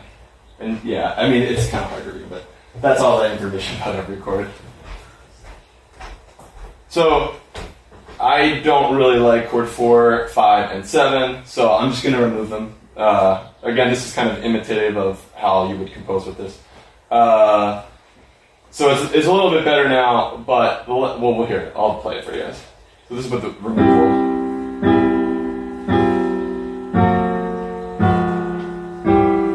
Cool, so it's better, but it's still a little bit rough at the end of there, right? So let's try to smooth it out. For chord 6, which is, it's now a little off because it's the original chord 6.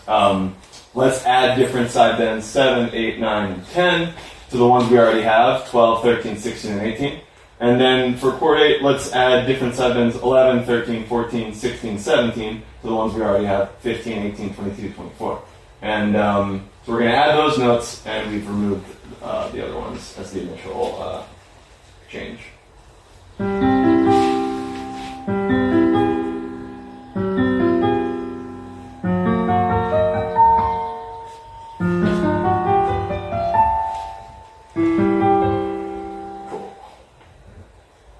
Okay, so kind of like the first thing that I wanted to try when I developed this was Glissandi between overtone chords. So let's start with our C2 fundamental, and we'll get our overtone series. And we're going to do some Glissandi, and it's written out right there, but we're going to go from partial 8 to 12, 7 to 11, 6 to 9, 5 to 6, 4 to 3, so we're going to go down, and then 3 down to the fundamental.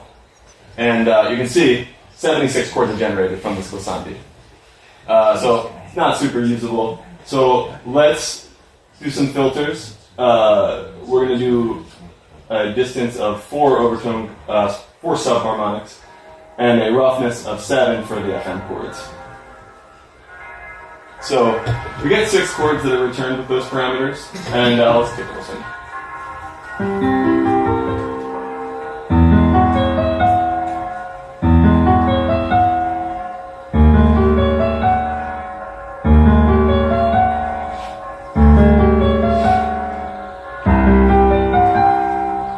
Okay, so my initial reaction is chord 2 and 3, they sound really similar, so we should probably choose between them.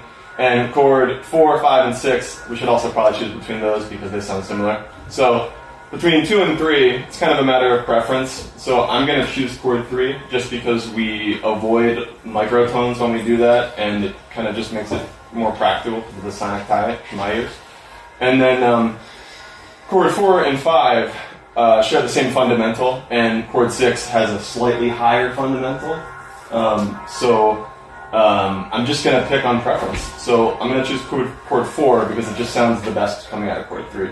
So here's what it sounds like when you remove all those chords. We're left with 4 chords, and here's the overtone chord series sequence.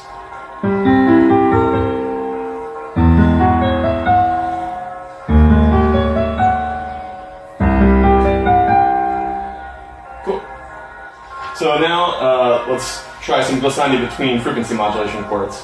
So I'm just going to revisit that Gondwana example. I'm going to start with the first chord in Gondwana, which is a carrier value of 392 and a modulator value of 207.64.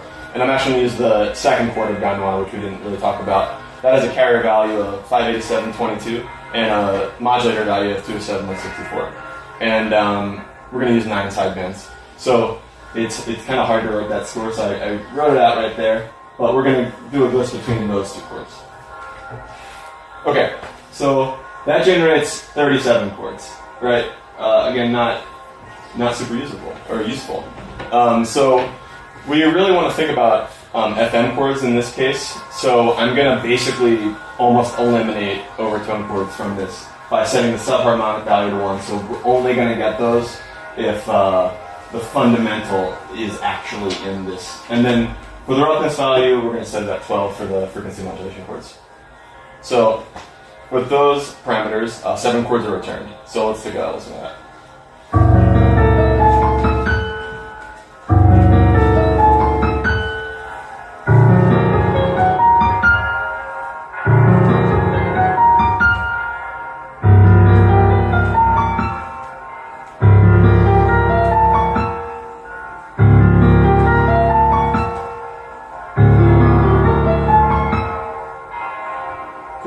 So, initial reaction, chords 2, 4, and 6, I don't really like them, so I'll probably take them out. The other thing that's kind of hard is that bass note is kind of overpowering, so you have to kind of figure out what to do with that. What you could do is make some orchestration decisions or something like that. But yeah. And then so I'm going to remove those 2, 4, and 6, and we'll leave the bass in.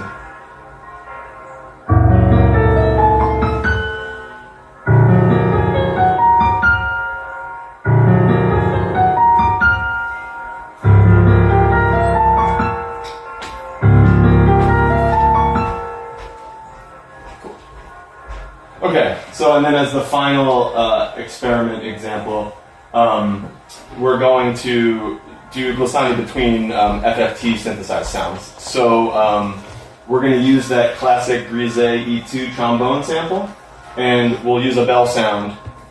You hear some bells now. It's kind of great. So this is a typical church bell FFT analysis that I analyzed in Spear. And you would kind of filter over like decibel thresholds. So then that's what you get, and I can play the resynthesized bell sound. So actually, not too far off.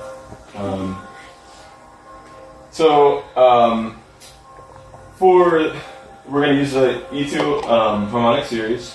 And those are the partials. You'll notice some repetitions of notes, and it's because we're using that quarter tone resolution.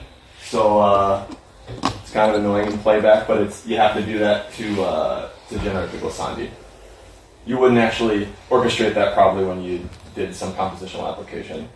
But I'm not going to put it up here because it's too big, but 311 unique chords are generated with that combination. So that's entirely unusable, right? So let's set a super conservative overtone subharmonic value of 4, overtone distance of 0, a roughness limit of 10. With that, 32 chords are returned. So that's that's still too many. So now let's lower the roughness to 8. That returns 5, so that was probably too aggressive. So let's raise it again to 8.5, and 15 chords are returned, which is sort of manageable. So here's those 15 chords of the FFT Glissandi.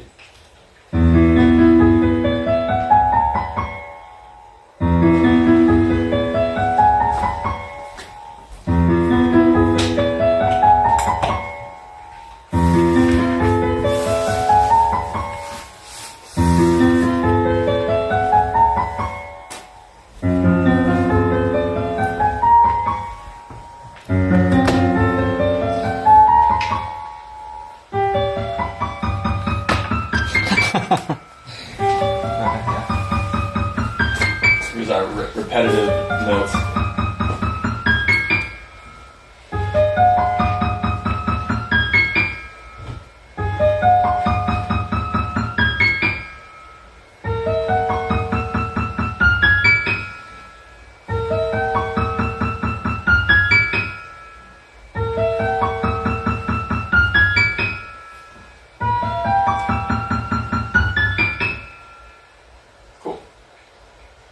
So, just listening to the sequence, my initial reaction is let's remove chord 2, 3, 4, 6, 7, 9, 11, and 14. Also, there's that kind of large bass gap between 7 and 8 that kind of has to get sorted out if you wanted to compose with this. But yeah, so this leaves us with this final 8 chord sequence, and yeah, here it is.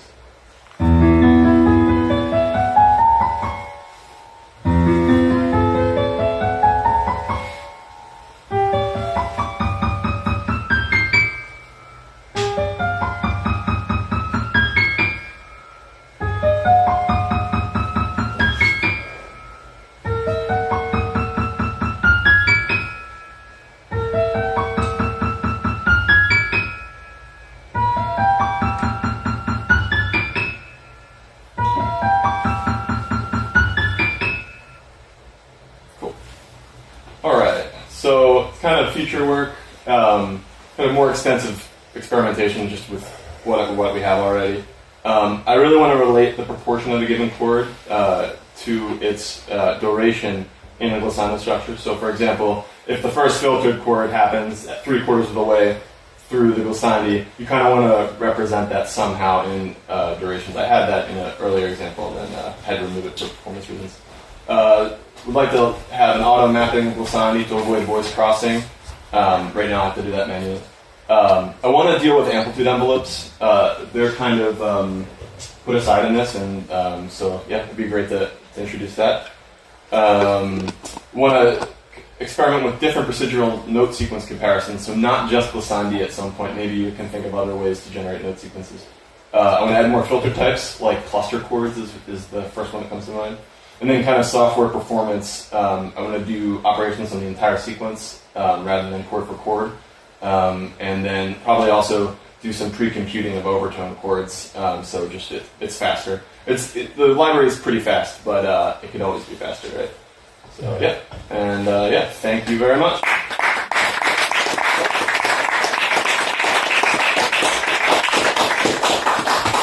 Thank you very much, Ryan. And I don't know how much time we have, but this is kind of it's a little hard to see. This is the software that I use to generate all that. It's like to work iteratively. So those are all, if you own an FM chord, you can. Oh, please, yeah. And the volume was. Yeah, sure. Yes. So, for example, it's hard tonight. Let's see if we can get it down here. Oh no, it's more just I can't read the text because it's squished. That's okay. So, for example, this is like the first chord of one of those glissandi sequences, and it tells me, oh, these are the different segments I have because it's an FM chord. So I can try out on the fly like all the different tones. Up to 30 is the limit I have. So I can kind of say, I like that chord, I don't like that one. You can remove them, add them on the fly, and yeah. So. That's kind of the idea was to be able to work iteratively. So you start with these big sequences, apply the filters, and then you have this kind of filtered sequence, and you say, I want to smooth out this part, I want to smooth out another part. So here's all the elements. Yeah. Great.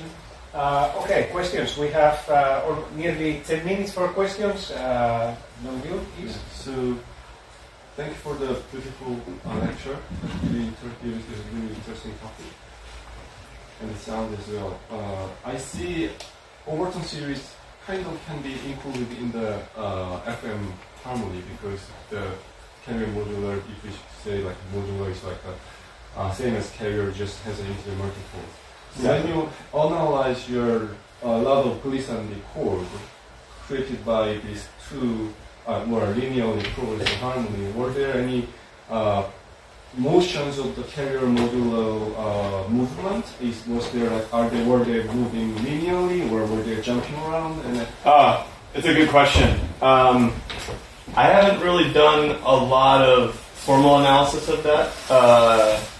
It's a really good question. I can't give you. I could give you like kind of like, I've seen really high carrier values. You see quite a lot of high carrier values, which is kind of not what Mirai does. Mirai tends to use lower carrier values, but I'm speaking very generally, so don't quote me on that. But yeah, it would be interesting to do kind of a formal analysis of that. And your carrier modular has been always in the 24-20% Yes, exactly. Because what happens is an earlier implementation, I just did the raw calculation. But the problem with that is any frequency value can equal any FM chord because you just say, well, here's the carrier, here's the modulator. So you had to have some kind of restriction, and that other restriction is that you can pre-compute all of the chords, and so that it allows it to be performed. Otherwise, you're kind of just sitting there. I mean, the very first iteration of this library, it might take 30 minutes to do one comparison, and now it's just significantly faster. And just one more small question. What was the name of the book that you mentioned about the roughness? I can give it to you. It comes from a journal, Vasilikis, 2001-2005. It's the roughness calculation model. Is that Yeah, that was my question. Is that the same model what I can found in the SynMat Max Object? Probably. Yeah. I tended to do a lot. Like I think the virtual pitch one, I believe, is the same used in Open Music. If you're familiar with Open Music. Yeah. So I tried to do things like that where not reinvent the wheel. Like what is the? I don't use Max so much, a little bit, but I tend to use more Open Music. I used to. Yeah, but it probably is that. Yeah. Any more, Navi, please? Yes, thank you so much for this great presentation. Fascinating. I just have two quick observations / questions. I would love to hear your insight. You talked about generally the spectralism in Grisel and Roy, for instance, the sort of color, orchestration, harmony stands at the forefront. And you played us Partiel. That's of course generally the case, but I can think of same collection, the acoustic spaces, Period, for instance. That's because I studied that part really intensely, conduct that a few years ago. Oh, wow. There are moments that the linearity of single instruments produce some sort of harmonic structure in that. And then that's just one observation. The second part is this idea of mass structure composers that you bring up. I wonder if that stems from your own research work or other scholars. I see that a little problematic to generalize because, for instance, Ligeti, you mentioned Ligeti. Ligeti's mass structure or micropolyphonic static pieces are the very first few pieces in the 70s. After that, soon he sort of drifts away, or Zenak is so many other things in different areas. So does that title stem from you yourself or other scholars that's about that? Absolutely. So I agree with everything you said. Let me get on the first part. In terms of the linearity in the spectral composers, it absolutely exists. And Grisel touches on it in some of his time essays, where he kind of uses time organization as a linear function, but it's in period. It's not a blanket thing. It's more just a framework. And I would say that for me, I would say also the same thing about the mass structure label. I'm by no means labeling these composers as like you're in this category, you're in that category. For me, it's just a useful framework as to explain why I would do this. So it's more like maybe it would have been better to say a mass structure composition by this composer, the mass structure pieces by Ligeti, the mass structure piece. I'm sure Haas wouldn't really appreciate being called a mass structure composer, yeah. It's more for me as a working framework than anything else. But yeah. Thank you. Matthew, please. Because you gave us the theory, but I'd be interested to know how you then sort of composed with what the material that you came up with, particularly sort of instrumentation or structure, etc. Yeah. I can give you my SoundCloud. I have a lot of pieces that were written this way, but it was all done with paper and pen. So I have one piece really from my bachelor's era that was just literally one glissandi structure. The very first slide, you can kind of see, where is it? You can sort of see it right here. These are orchestrated glissandi. This is a piece I wrote. This is hard because it's only a part of it. Like these are, it's a string octet, but there's two conductors. So this ensemble has this tempo, this ensemble has this tempo, but they're orchestrated glissandi. You can't really see them. Yeah, sure. I don't have internet. How you coordinate the two conductors to each other? That's what I wrote my master's thesis on. Do they have big tracks? They don't, but I did pieces with click tracks. The conductors coordinate by, in this part right here, conductor 2 has the pulse, and conductor 1 has ratios. And there's accelerando and ritardandos. In this case, it's all accelerandi. So basically what happens is the conductor 2 has the pulse, and then he cues conductor 1, start yours, start yours, start yours. So no technically aid is there used, like... So Sorry? Is there no technical synchronization device used? In this piece, no. It's no click track. That's a whole other kind of area, click track versus not click, because you can't... Visual something blinking, so... Yeah, nothing like that. It's just two conductors. Because I know one of my colleagues, he programmed a whole program for mobile devices, and every player has this mobile device, and they make so enormous complicated things with that. I see it blinking on the music stand, and then yeah. I love that stuff, and I actually I've been the technical person doing things like that for other people, but I try to avoid that. Not always. I have click track pieces also, but it's hard because when you do stuff like that in tempo, it puts an enormous burden on the performers to have multiple tempi at the same time. So you kind of have to choose between the two. So yeah. For like woodwind, say. So I think it's quite interesting to give a flute player the sounding to see what they come up with. Sure. Yeah, I think you could definitely do some kind of structured improvisation with this stuff as well. Just because there's blocks of chords, right? So you could kind of think of it as like here's a chord, improvise with these notes, you know. But I haven't done anything like that. But yeah, I could try to see if I can find some sound sample. Or maybe I can refer you to the piece if that's okay. Yeah. During the breaks, so we are now. I think we need to prepare a few things. And Ryan, thank you very much for your wonderful presentation. Thank you.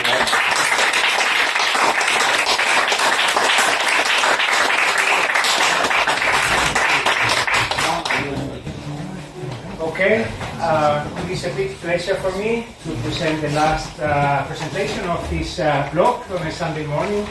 Thank you for being here. I have the pleasure to present John Schneider. John Schneider is the Grammy Award-winning and 4-time Grammy-nominated guitarist, composer, author, and broadcaster whose weekly television and radio programs have brought the guitar into millions of homes.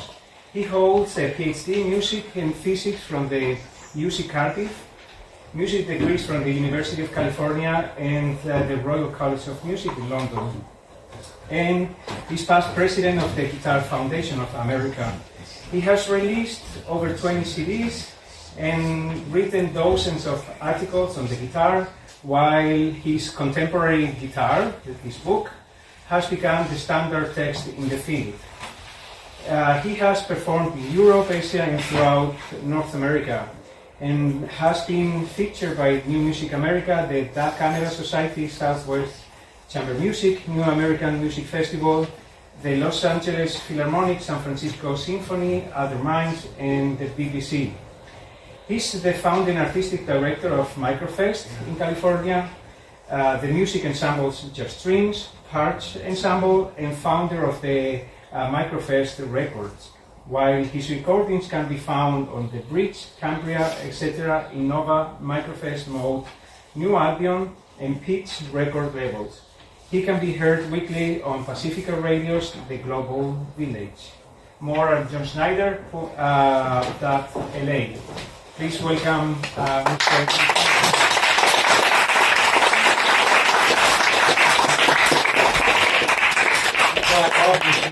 Obviously never sleeps. I don't know about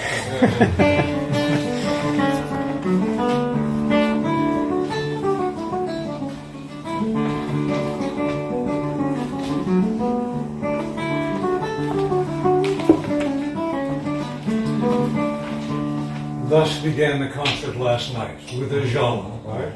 But then there was another one.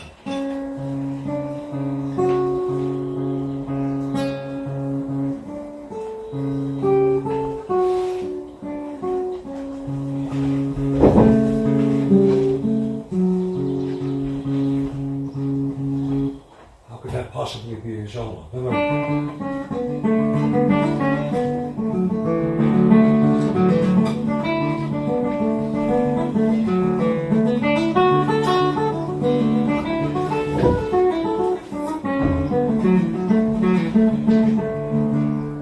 giallo has different tempos. What in the world was Lou Harrison thinking? That's what we're going to talk about today. But wait a minute, those are just diatonic giallos. Then we heard an octatonic one.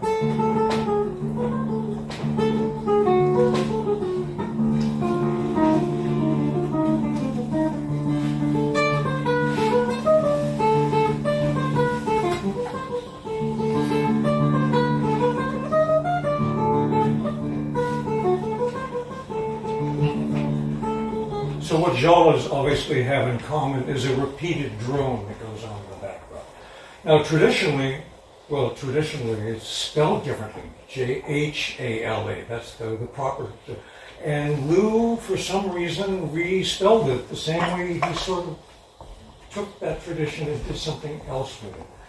Now, we've been listening and hearing about so many incredibly complex theories and compositional and good heavens, mathematical tempi going on. Lou Harrison is from another era. This is a man who was born back in 1917. He was frowned upon. His music was considered too simplistic during the 1950s and 60s. Why? It was nice to listen to. Is that allowed? Are you supposed to have melodies?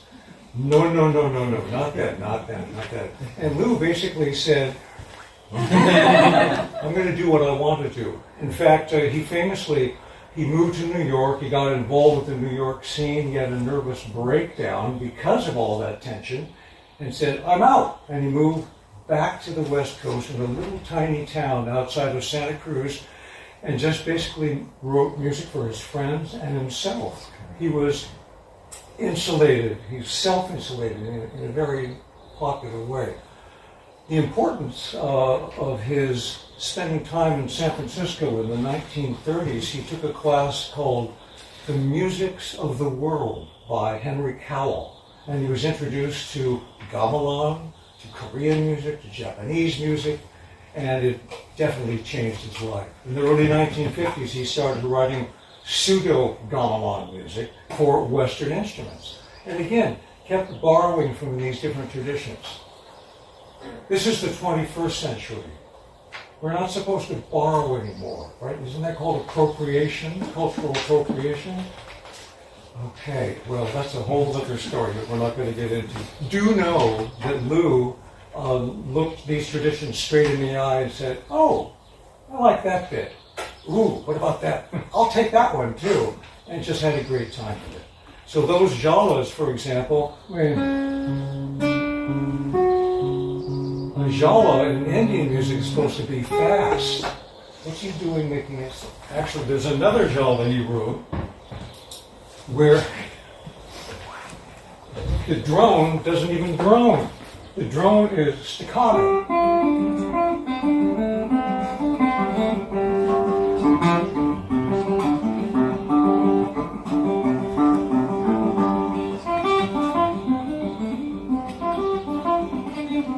Is that kosher? Is that allowed? Well, there's no cultural police on guard there. He's writing for himself. And it's probably a good thing because I think we've sort of grown into his music. And anybody familiar with Lou's music? Is he sort of terra incognita in Europe? A little bit of this, a little bit of that.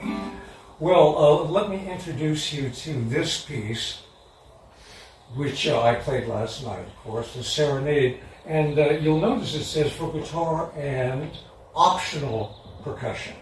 Obviously, I did not bring a percussionist with me last night. Neither did the Zilton band, but that's another story. Mm-hmm. So, this is what he wrote in the beginning. Those who just might want to refret, here's how to do it. Okay, this is one way to look at it. Now here is a man who spent many years studying the modes of ancient Greece and writing and doing all sorts of fantastic research of it. And his best result is to create this scale by measuring the spaces in between. Well, that's a melodic concept. To look at it this way, however, is perhaps a little more useful. And it is for me anyway, because there's so much that's going on that is harmonic. And those who are familiar with oil lattices What we're looking at here's all the notes of this octatonic scale, a just octatonic scale.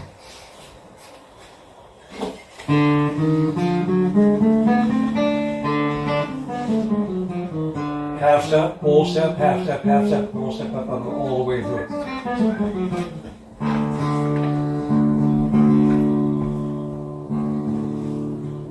And of course, what's happening down here shows the relationships. You all know this how these things work. Perfect fifths to the right; those are 3/2 pure beatless perfect fifths. So this is also a cycle of fifths.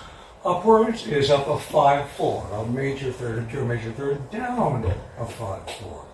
So what we have is a very simple. It's such a joy to play blues music after I've been playing 43 notes in the octave for so many years.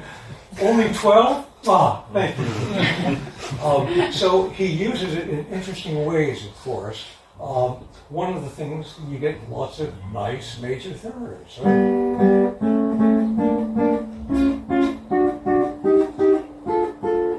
But you may have heard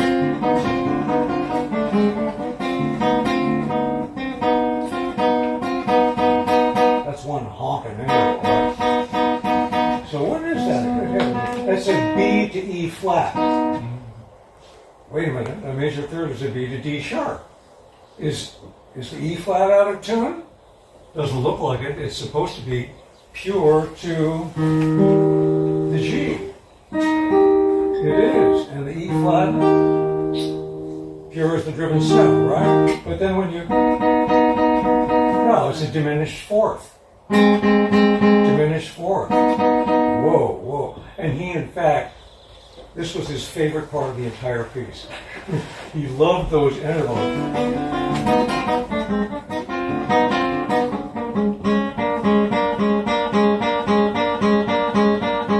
The siren coming through. Yeah.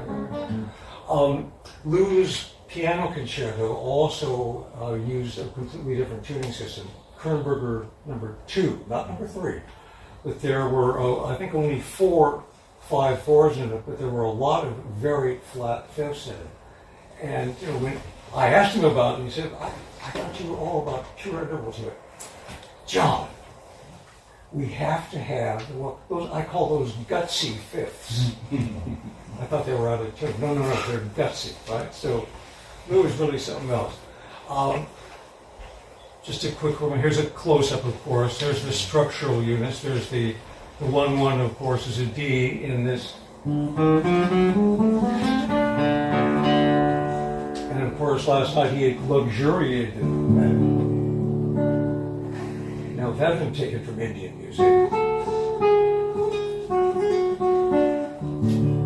Just giving you the background. That's the tempura, right? That's from the Indian transition. Now, one of the other pieces that he played, that he wrote for this instrument,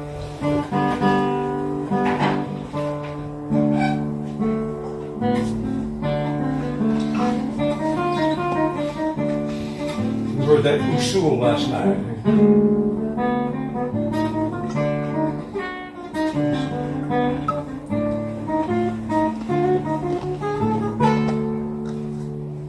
Excuse my French, that ain't no macam.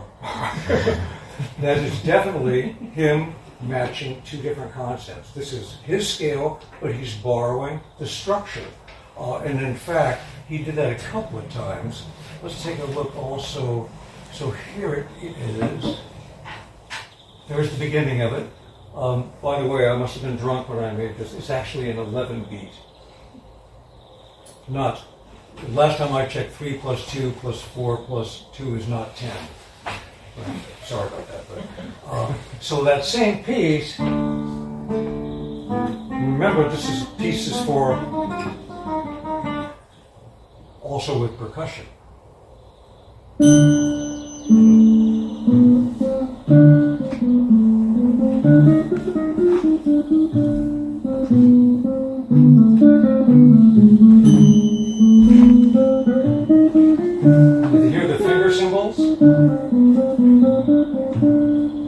I got in a big fight with him. I recorded this piece, and we thought the cymbals were Yeah, symbols are symbols. No, those are just little reminders. That's when the rhythmic cycle begins again. The bad news was I'd already recorded it and couldn't re-record it, and he said, thank you very much. I don't want to talk to you anymore. That lasted 10 years, and we made up.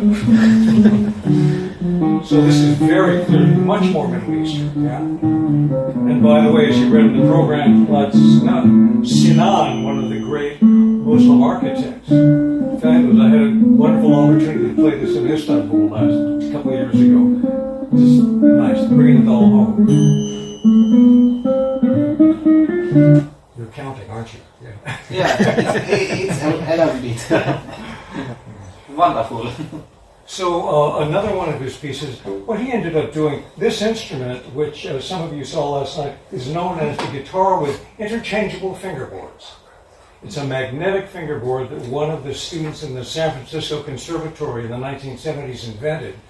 And he got very excited and took it to Lou, and Lou said, oh, yes, would you make me one of those? I'm going to write you 5 suites, and they're going to be in all different intonations, and in fact, what you can do is make your own suites after all, and mix and match the intonations in one suite. Oh, what a great idea. That never happened because the man who invented this, his name is Tom Stone, never gave him a guitar. So he wrote the piece we heard last night. He also wrote the first 2 movements of this, the Baritone set. Guess what? It also has an usul. If I can find it. Here we go. Let's go down here. Hello.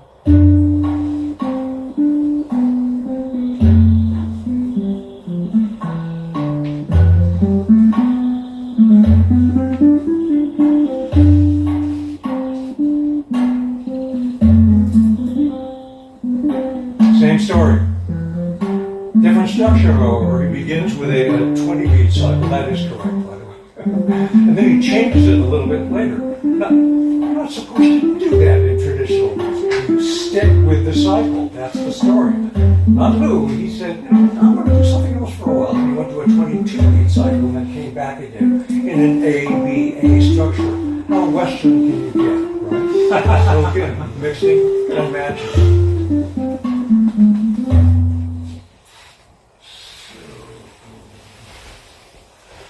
What ended that suite, I mentioned that he never got the guitar, so he ended up writing the rest of that ditone suite and gave it to a string quartet.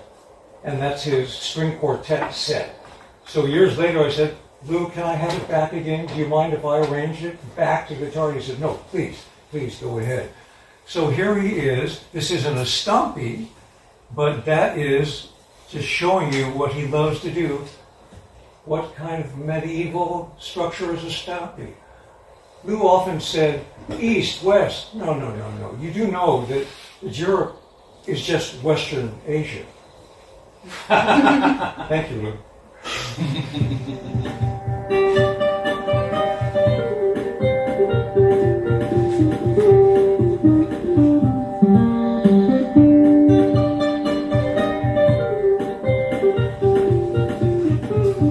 And like much of that music, there's a drone, but there's also Middle Eastern drums in the background. So. You also know very well that Lou was obsessed with gamelan ever since he met Henry Cowell back in the 1930s. And he eventually, with his partner, Bill Colvig, made an American gamelan. What in the world is that? Is it just one that's made in America? No, it's a just intonation gamelan. Yeah. Well, and now there's actually quite a few, including one in Southern California. What you're looking at now is a picture of the Harvey Mudd College gamelan, which was made in Indonesia, but according to the specs of this gentleman, the conductor, Bill Alves, who, if you want to know anything about Lou Harrison, Bill Alves and friend wrote the most beautiful biography of Lou Harrison. So here is a piece that Lou wrote for harp and just intonation gamelan. And of course, I'm a guitarist, so I stole it. And Lou said, that's just fine.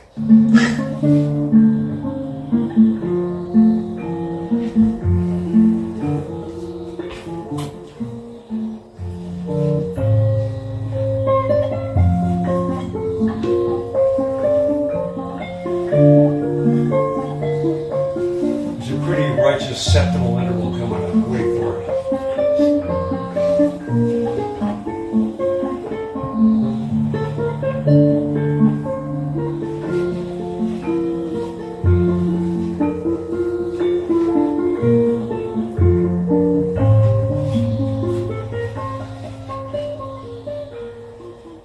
Of course, one of the biggest issues with just intonation in any field is the instruments. How in the world are you going to do that? Somebody was talking about clarineters today. Pianists, everyone's going crazy. How do you add notes? How do you add access? Well, what you see here is a fingerboard of an instrument that was made in just outside of Munich. It's the Feinstimme guitar, where each one of those frets moves. Now, this was very big news when it was patented in the 1970s, and luckily a couple of people did that at that time, stopped, and now all of a sudden our dear friend Tolga from Istanbul is doing exactly the same thing. There's several people. I just found out last night that somebody has finally found the Holy Grail, an interchangeable fingerboard with sliding frets, the best of both worlds. If you know where he is, tell me. Very important. So that's what this instrument is all about. And I've had the great pleasure of being able to commission pieces for that instrument. Ben Johnson wrote me a song cycle, and I said, so what tuning do you want? And he said, well, I'll think about it. And he wrote a song cycle called The Tavern, based on the texts of Rumi, and he chose a 15-note 11-limit scale. And great, slide the frets and off you go. So,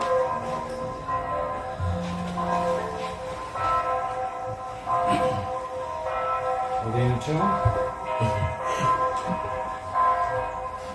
The last piece of music that Lou ever wrote was for this instrument.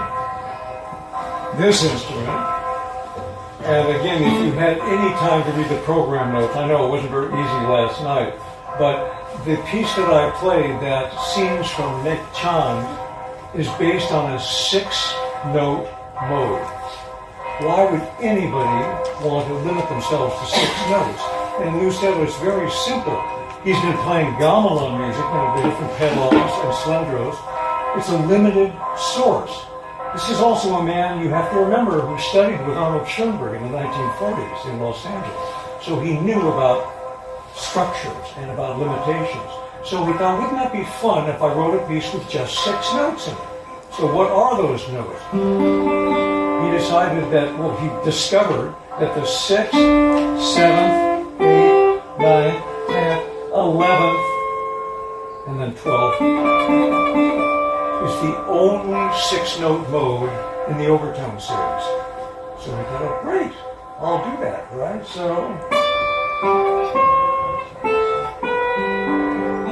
and all the notes in that piece last night were all based just on those 6 notes. Talk about a limitation.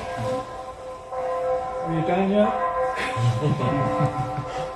Oh, it's 12, isn't it?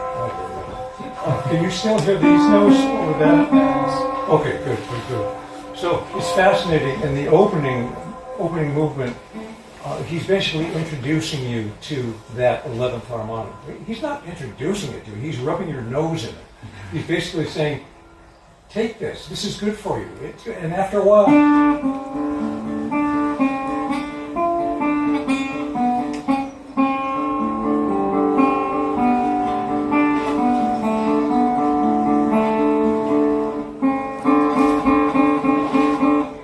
this instrument was built, it's a short little story, this was commissioned by other minds up in San Francisco.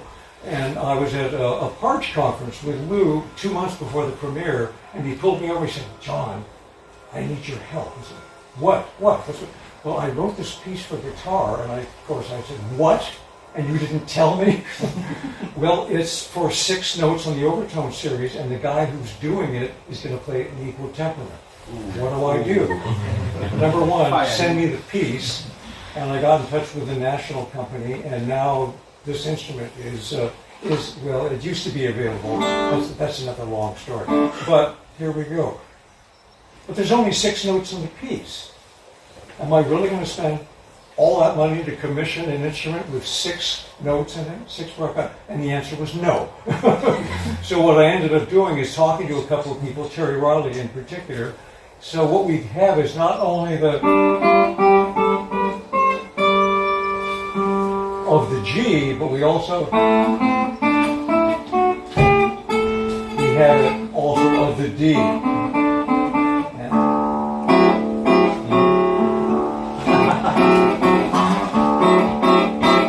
Jazzers, eat your heart out. Of course, you want the G. At this point, I have to apologize for last night if anybody got G or D poisoning. Most of the music was in G and D because that's how the instrument, that's one of the reasons why I threw in my piece with all the modulations. So that's Lou's, take a look at it. Here is the fingerboard, and here is another way to look at the scale, of course. There is once again an Euler lattice, and now it has the 11th dimension in it as well as the 7th, because it's an 11 limit, to use Partch's terminology. So back in the 1970s, Lou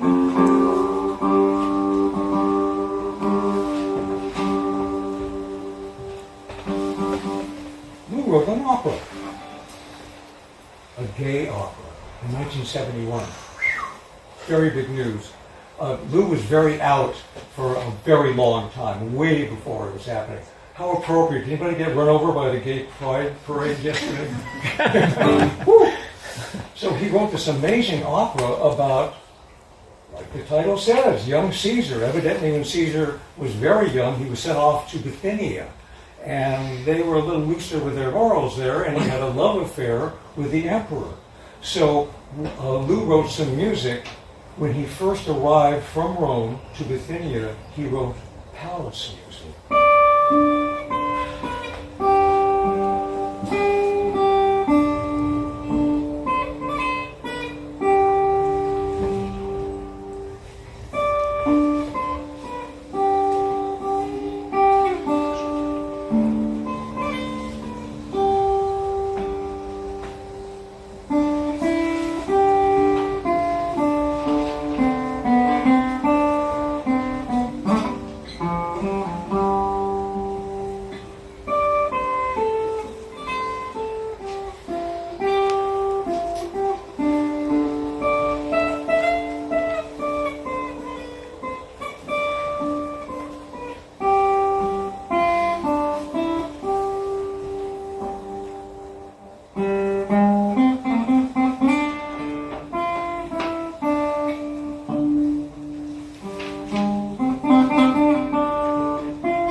Of course not. It's ersatz, but that's fine. It's faux, but it's Lou taking to heart what was going on, and that's exactly what he loved to do. So I'd like to finish, if I may, with Lou's first piece of music for just intonation guitar. It's 1952, a long time before that. And I actually, this is the note on the score, right? Anyone who just might own a guitar with movable frets, come on, this is 1952, you're kidding me. We're just starting to talk about movable frets. And I asked him later about that, how could you possibly say that? And he said, well, John, good heavens. Gambas have movable frets, why not guitars? 1952, the early music movement was really very small and very arcane. The fact that he was so well read in the early is extraordinary, to say the least. So, just to give you an idea, all of the music, we finally put together the 5 suites, the ones that he never finished. He kept sending me music for harp, for harpsichord, and said, maybe this will work. And it all ended up on a CD, luckily. Before I play this last piece, I'd just like to share this. Picture of Lou with the guitar. This is beautiful. Item. He wrote a music primer. Has anyone seen that? Little words of wisdom for composers and performers. One of his items was, just intonation is the best intonation. Item. After Ives, he had a very close relationship with Ives. He and Ives got was it a Pulitzer Prize? They were huge. But Ives said, you keep the money, Lou. Prizes are for children. Wow. Ives was a millionaire. We knew that. Okay. After Ives, Henry Cowell and Harry Parch were in essential agreement. The overtone series is the rule, and world music the font. Hence, we have global Lou Harrison, right?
Thank you.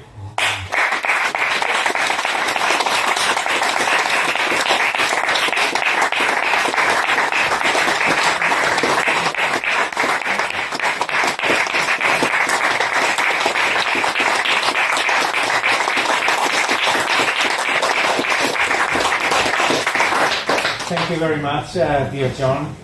Thank you for the wonderful concert last night, for this incredible lecture. And if you allow to take some questions, I hope I have answers. Okay, who wants to go first, please? So, his first pieces, the fingerboard was already invented, and he wrote it for that fingerboard. Yes, exactly. Yeah. I think. Really, that may not be true. He may have ordered it. Bill, I never thought about that before. I'm curious about, when... I'll have to ask Tom Stone about that, the guy that invented it, because all I know, it was a fait accompli by the time I ran into it. Because I didn't even know about Lou or any of that until about 5 years after this happened. So, thank you. Note to self. So this fragment was developed by you and the composers you were working with, right? If I understood correctly. Well, the instrument was basically, the piece, the scenes from Nekchan was commissioned by other minds, and Lou wanted that Friday. Now, the guy who it was written for, a gentleman named David Tannenbaum, a San Francisco guitarist, said, Lou, you know, you don't want to do that. No one's ever going to play it. And he said, I don't care. If I hear it once correctly, that's fine. Right? But then after that, I asked the company, the National Guitar Company, to make 2 instruments. One for me and one as a loaner. And for the last, this was made in 2002, it's been over 20 years. I've mailed the instrument all over the country and over the world. And the first one to get it was, guess who? Terry Riley. That's the piece you heard last night, right? And it's gone to, there's over 20 new pieces now, and other people now are making this instrument. There's a piece that Dusan Bogdanovich, who's a wonderful guitar composer, wrote for David Tannenbaum, because David finally bought one of these that had the correct notes on it. And another gentleman whose name has been floating around, Michael Kadurka, the man who now sells interchangeable fingerboards that work, thank heavens, he just recorded it on a nylon string guitar. That piece that Dusan wrote. So I mean, there's all these pieces. There's song cycles, all that. Any composers out there, give me a call. A few. 4 years ago, there was a guitarist at this congress playing an instrument like this. Yeah? Simpson, if I remember correctly. I wouldn't doubt it. I wonder who it was. There's someone who lives... I can retrospect from that. Yeah, yeah.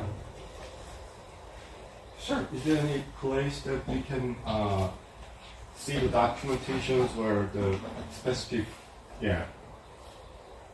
features of this guitar, so that as a composer, if I write, I need to know exactly what the guitar is like? That would be very important. Yes, yes. The first thing you need to know is... Whoops. This is the other tune. It's Dad-Gad, a folk tune. D-A-D, G-A-D.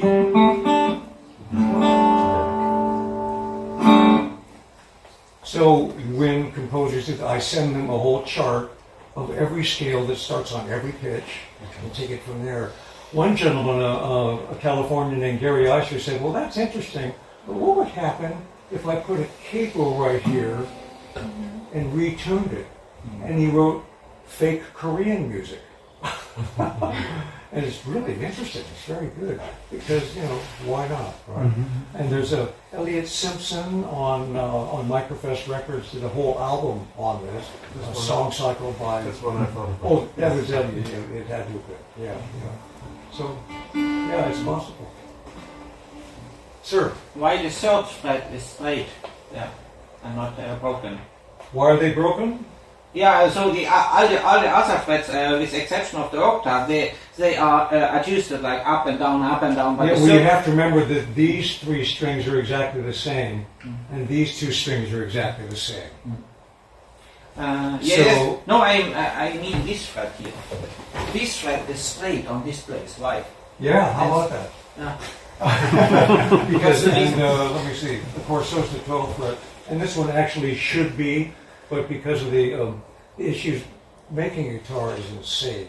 And actually, the man who made that sliding fret guitar makers have forever been running into the problem. How in the world do you have a straight fret that goes across when every string is a different thickness? Yeah. There's all sorts of compensation. Just to play an equal temperament in tune is insane. It's basically impossible. So this one is actually, that's also supposed to be a straight fret, but it was compensated for. So, yeah, because in order to fit the scale, you have to move them around.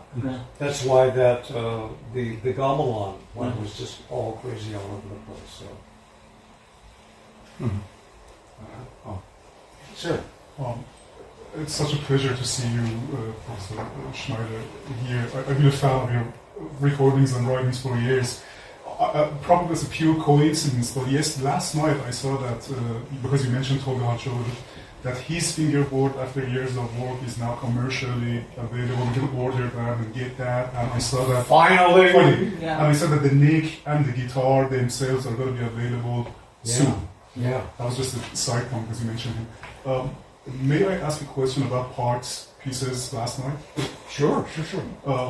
So the letter and the bar stool, are those your own arrangements? Yes and no.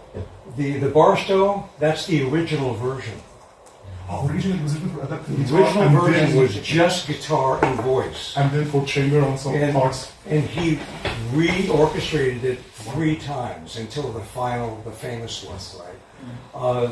It was shocking to me because I was doing research on it. I went to San Diego, saw the instruments, was taking pictures for that book I wrote, Contemporary Guitar, and I was just leaving, and Dan Lee Mitchell, who is his heir, I said, this is wonderful, thank you, Dan Lee, but I'm so sad. He said, why? I said, I'll never be able to play Barstow because that's my favorite piece. And he said, what do you mean? There's one for guitar and voice.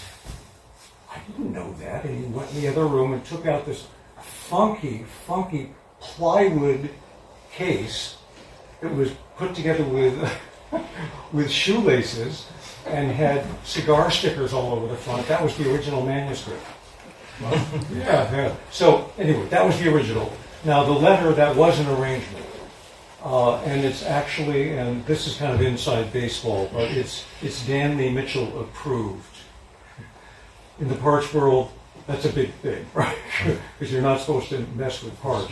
Yeah, famously, Ben Johnson, who worked with Harry Parch for many years and literally lived with him, decided he was going in another direction, which we all know about. He writes for string quartets. He wanted to do as many limit as he can on normal Western instruments. So to prove it, he arranged Barstow for string quartet and voice. It's awful. So what did he do? He did U.S. highball for string quartet and voice. And he was trying to make a point, right? That was not Dan Lee Mitchell approved, to say the least. But thank you, yes, that was an arrangement. It's absolutely, guess what? There's also 3 versions of the letter, too. So that's a combination of the last and the first bit, too. Yeah, don't get me started about Parch. Because every instrument, it was tuned differently for a different piece. It was strung differently, which is great if you're working by yourself and he recorded his music, right? So you set everything up, record it, done. I'm going to move on. Well, I'm a modern performer of Parch's music. What if I want to do both pieces in the same concert? I need to have 5 harmonic cannons, 3 guitars, 2 kitharas. It's a very expensive hobby.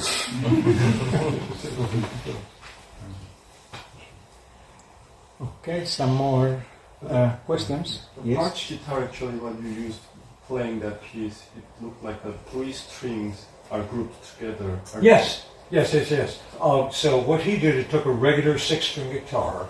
He kept the 3rd string, the G and the B, but the B he moved to the 1st string and then made a double an octave lower, like a 12-string, right? Or a trace, if you know Latin American music. In the middle are 2 Gs an octave apart, and then instead of tuning it in fourths, I mean the major third is in lutes and gambas, right? That's the odd man out. Basically, it's tuned in fourths. His is tuned in thirds, so the D string he tuned up to an E flat. So it's E flats in octaves. And then not all 43 notes were on the fingerboard. You wouldn't have been able to see the wood. He very cleverly, this happened, way back in 1941. He knew he wanted different notes, but he didn't want to botch up the entire fingerboard. So he made a a brass plate and cut holes in it and had stainless steel frets that he would put in for the pieces he wanted. Movable frets, well, changeable at least. And then when he wanted to do another piece, he popped those out and put something else in. That instrument only lasted for about 4 or 5 years, for which he wrote the Barstow, the one I did last night. And then he took the frets out completely and turned it into a slide guitar, which he did for his next 2 guitars. So, pretty amazing. Yes? Oh, yeah. Do you own also some guitars which are in a higher limit? Do I own one? Yeah. Sure. I mean, this is an 11 limit. Yeah. The one with movable frets, it depends what day it is, right? Or what piece I'm learning. I mean, I've gone way up. Yeah. And in fact, I'm writing a piece in memory of last night's piece for electric guitar was in memory of Jim Tenney. I'm writing a piece in memory of Ben Johnston, and that's I'm not sure how high that's going to go, but it's going to go pretty far up there. So the sky's the limit. Okay. Maybe one last question. I have a question then about the guitar, about the opera, because I'm very interested in gender studies. And did he wrote the libretto by himself, or it's based on some literature? I didn't quite understand the question. The opera, the gay one you said about like Young Caesar. Yes, exactly. Yeah. Young Did Caesar. he wrote the libretto himself? Libretto. Translation. Libretto of the opera. Did he write the libretto of the Julius Caesar opera? Oh, which opera? Caesar. Young Caesar. Young Caesar. Thank you. I'm sorry. Robert Hughes wrote that. It's a big, and unfortunately, I have no idea why it's not commercially available. It was for what it may now be. You might want to write this down. It was produced by the Industry LA. That's the name of a very progressive opera company, and they did a beautiful job. And well, yeah, I've got a copy of it, but you know, home it. Thank you. Well, thank you so much.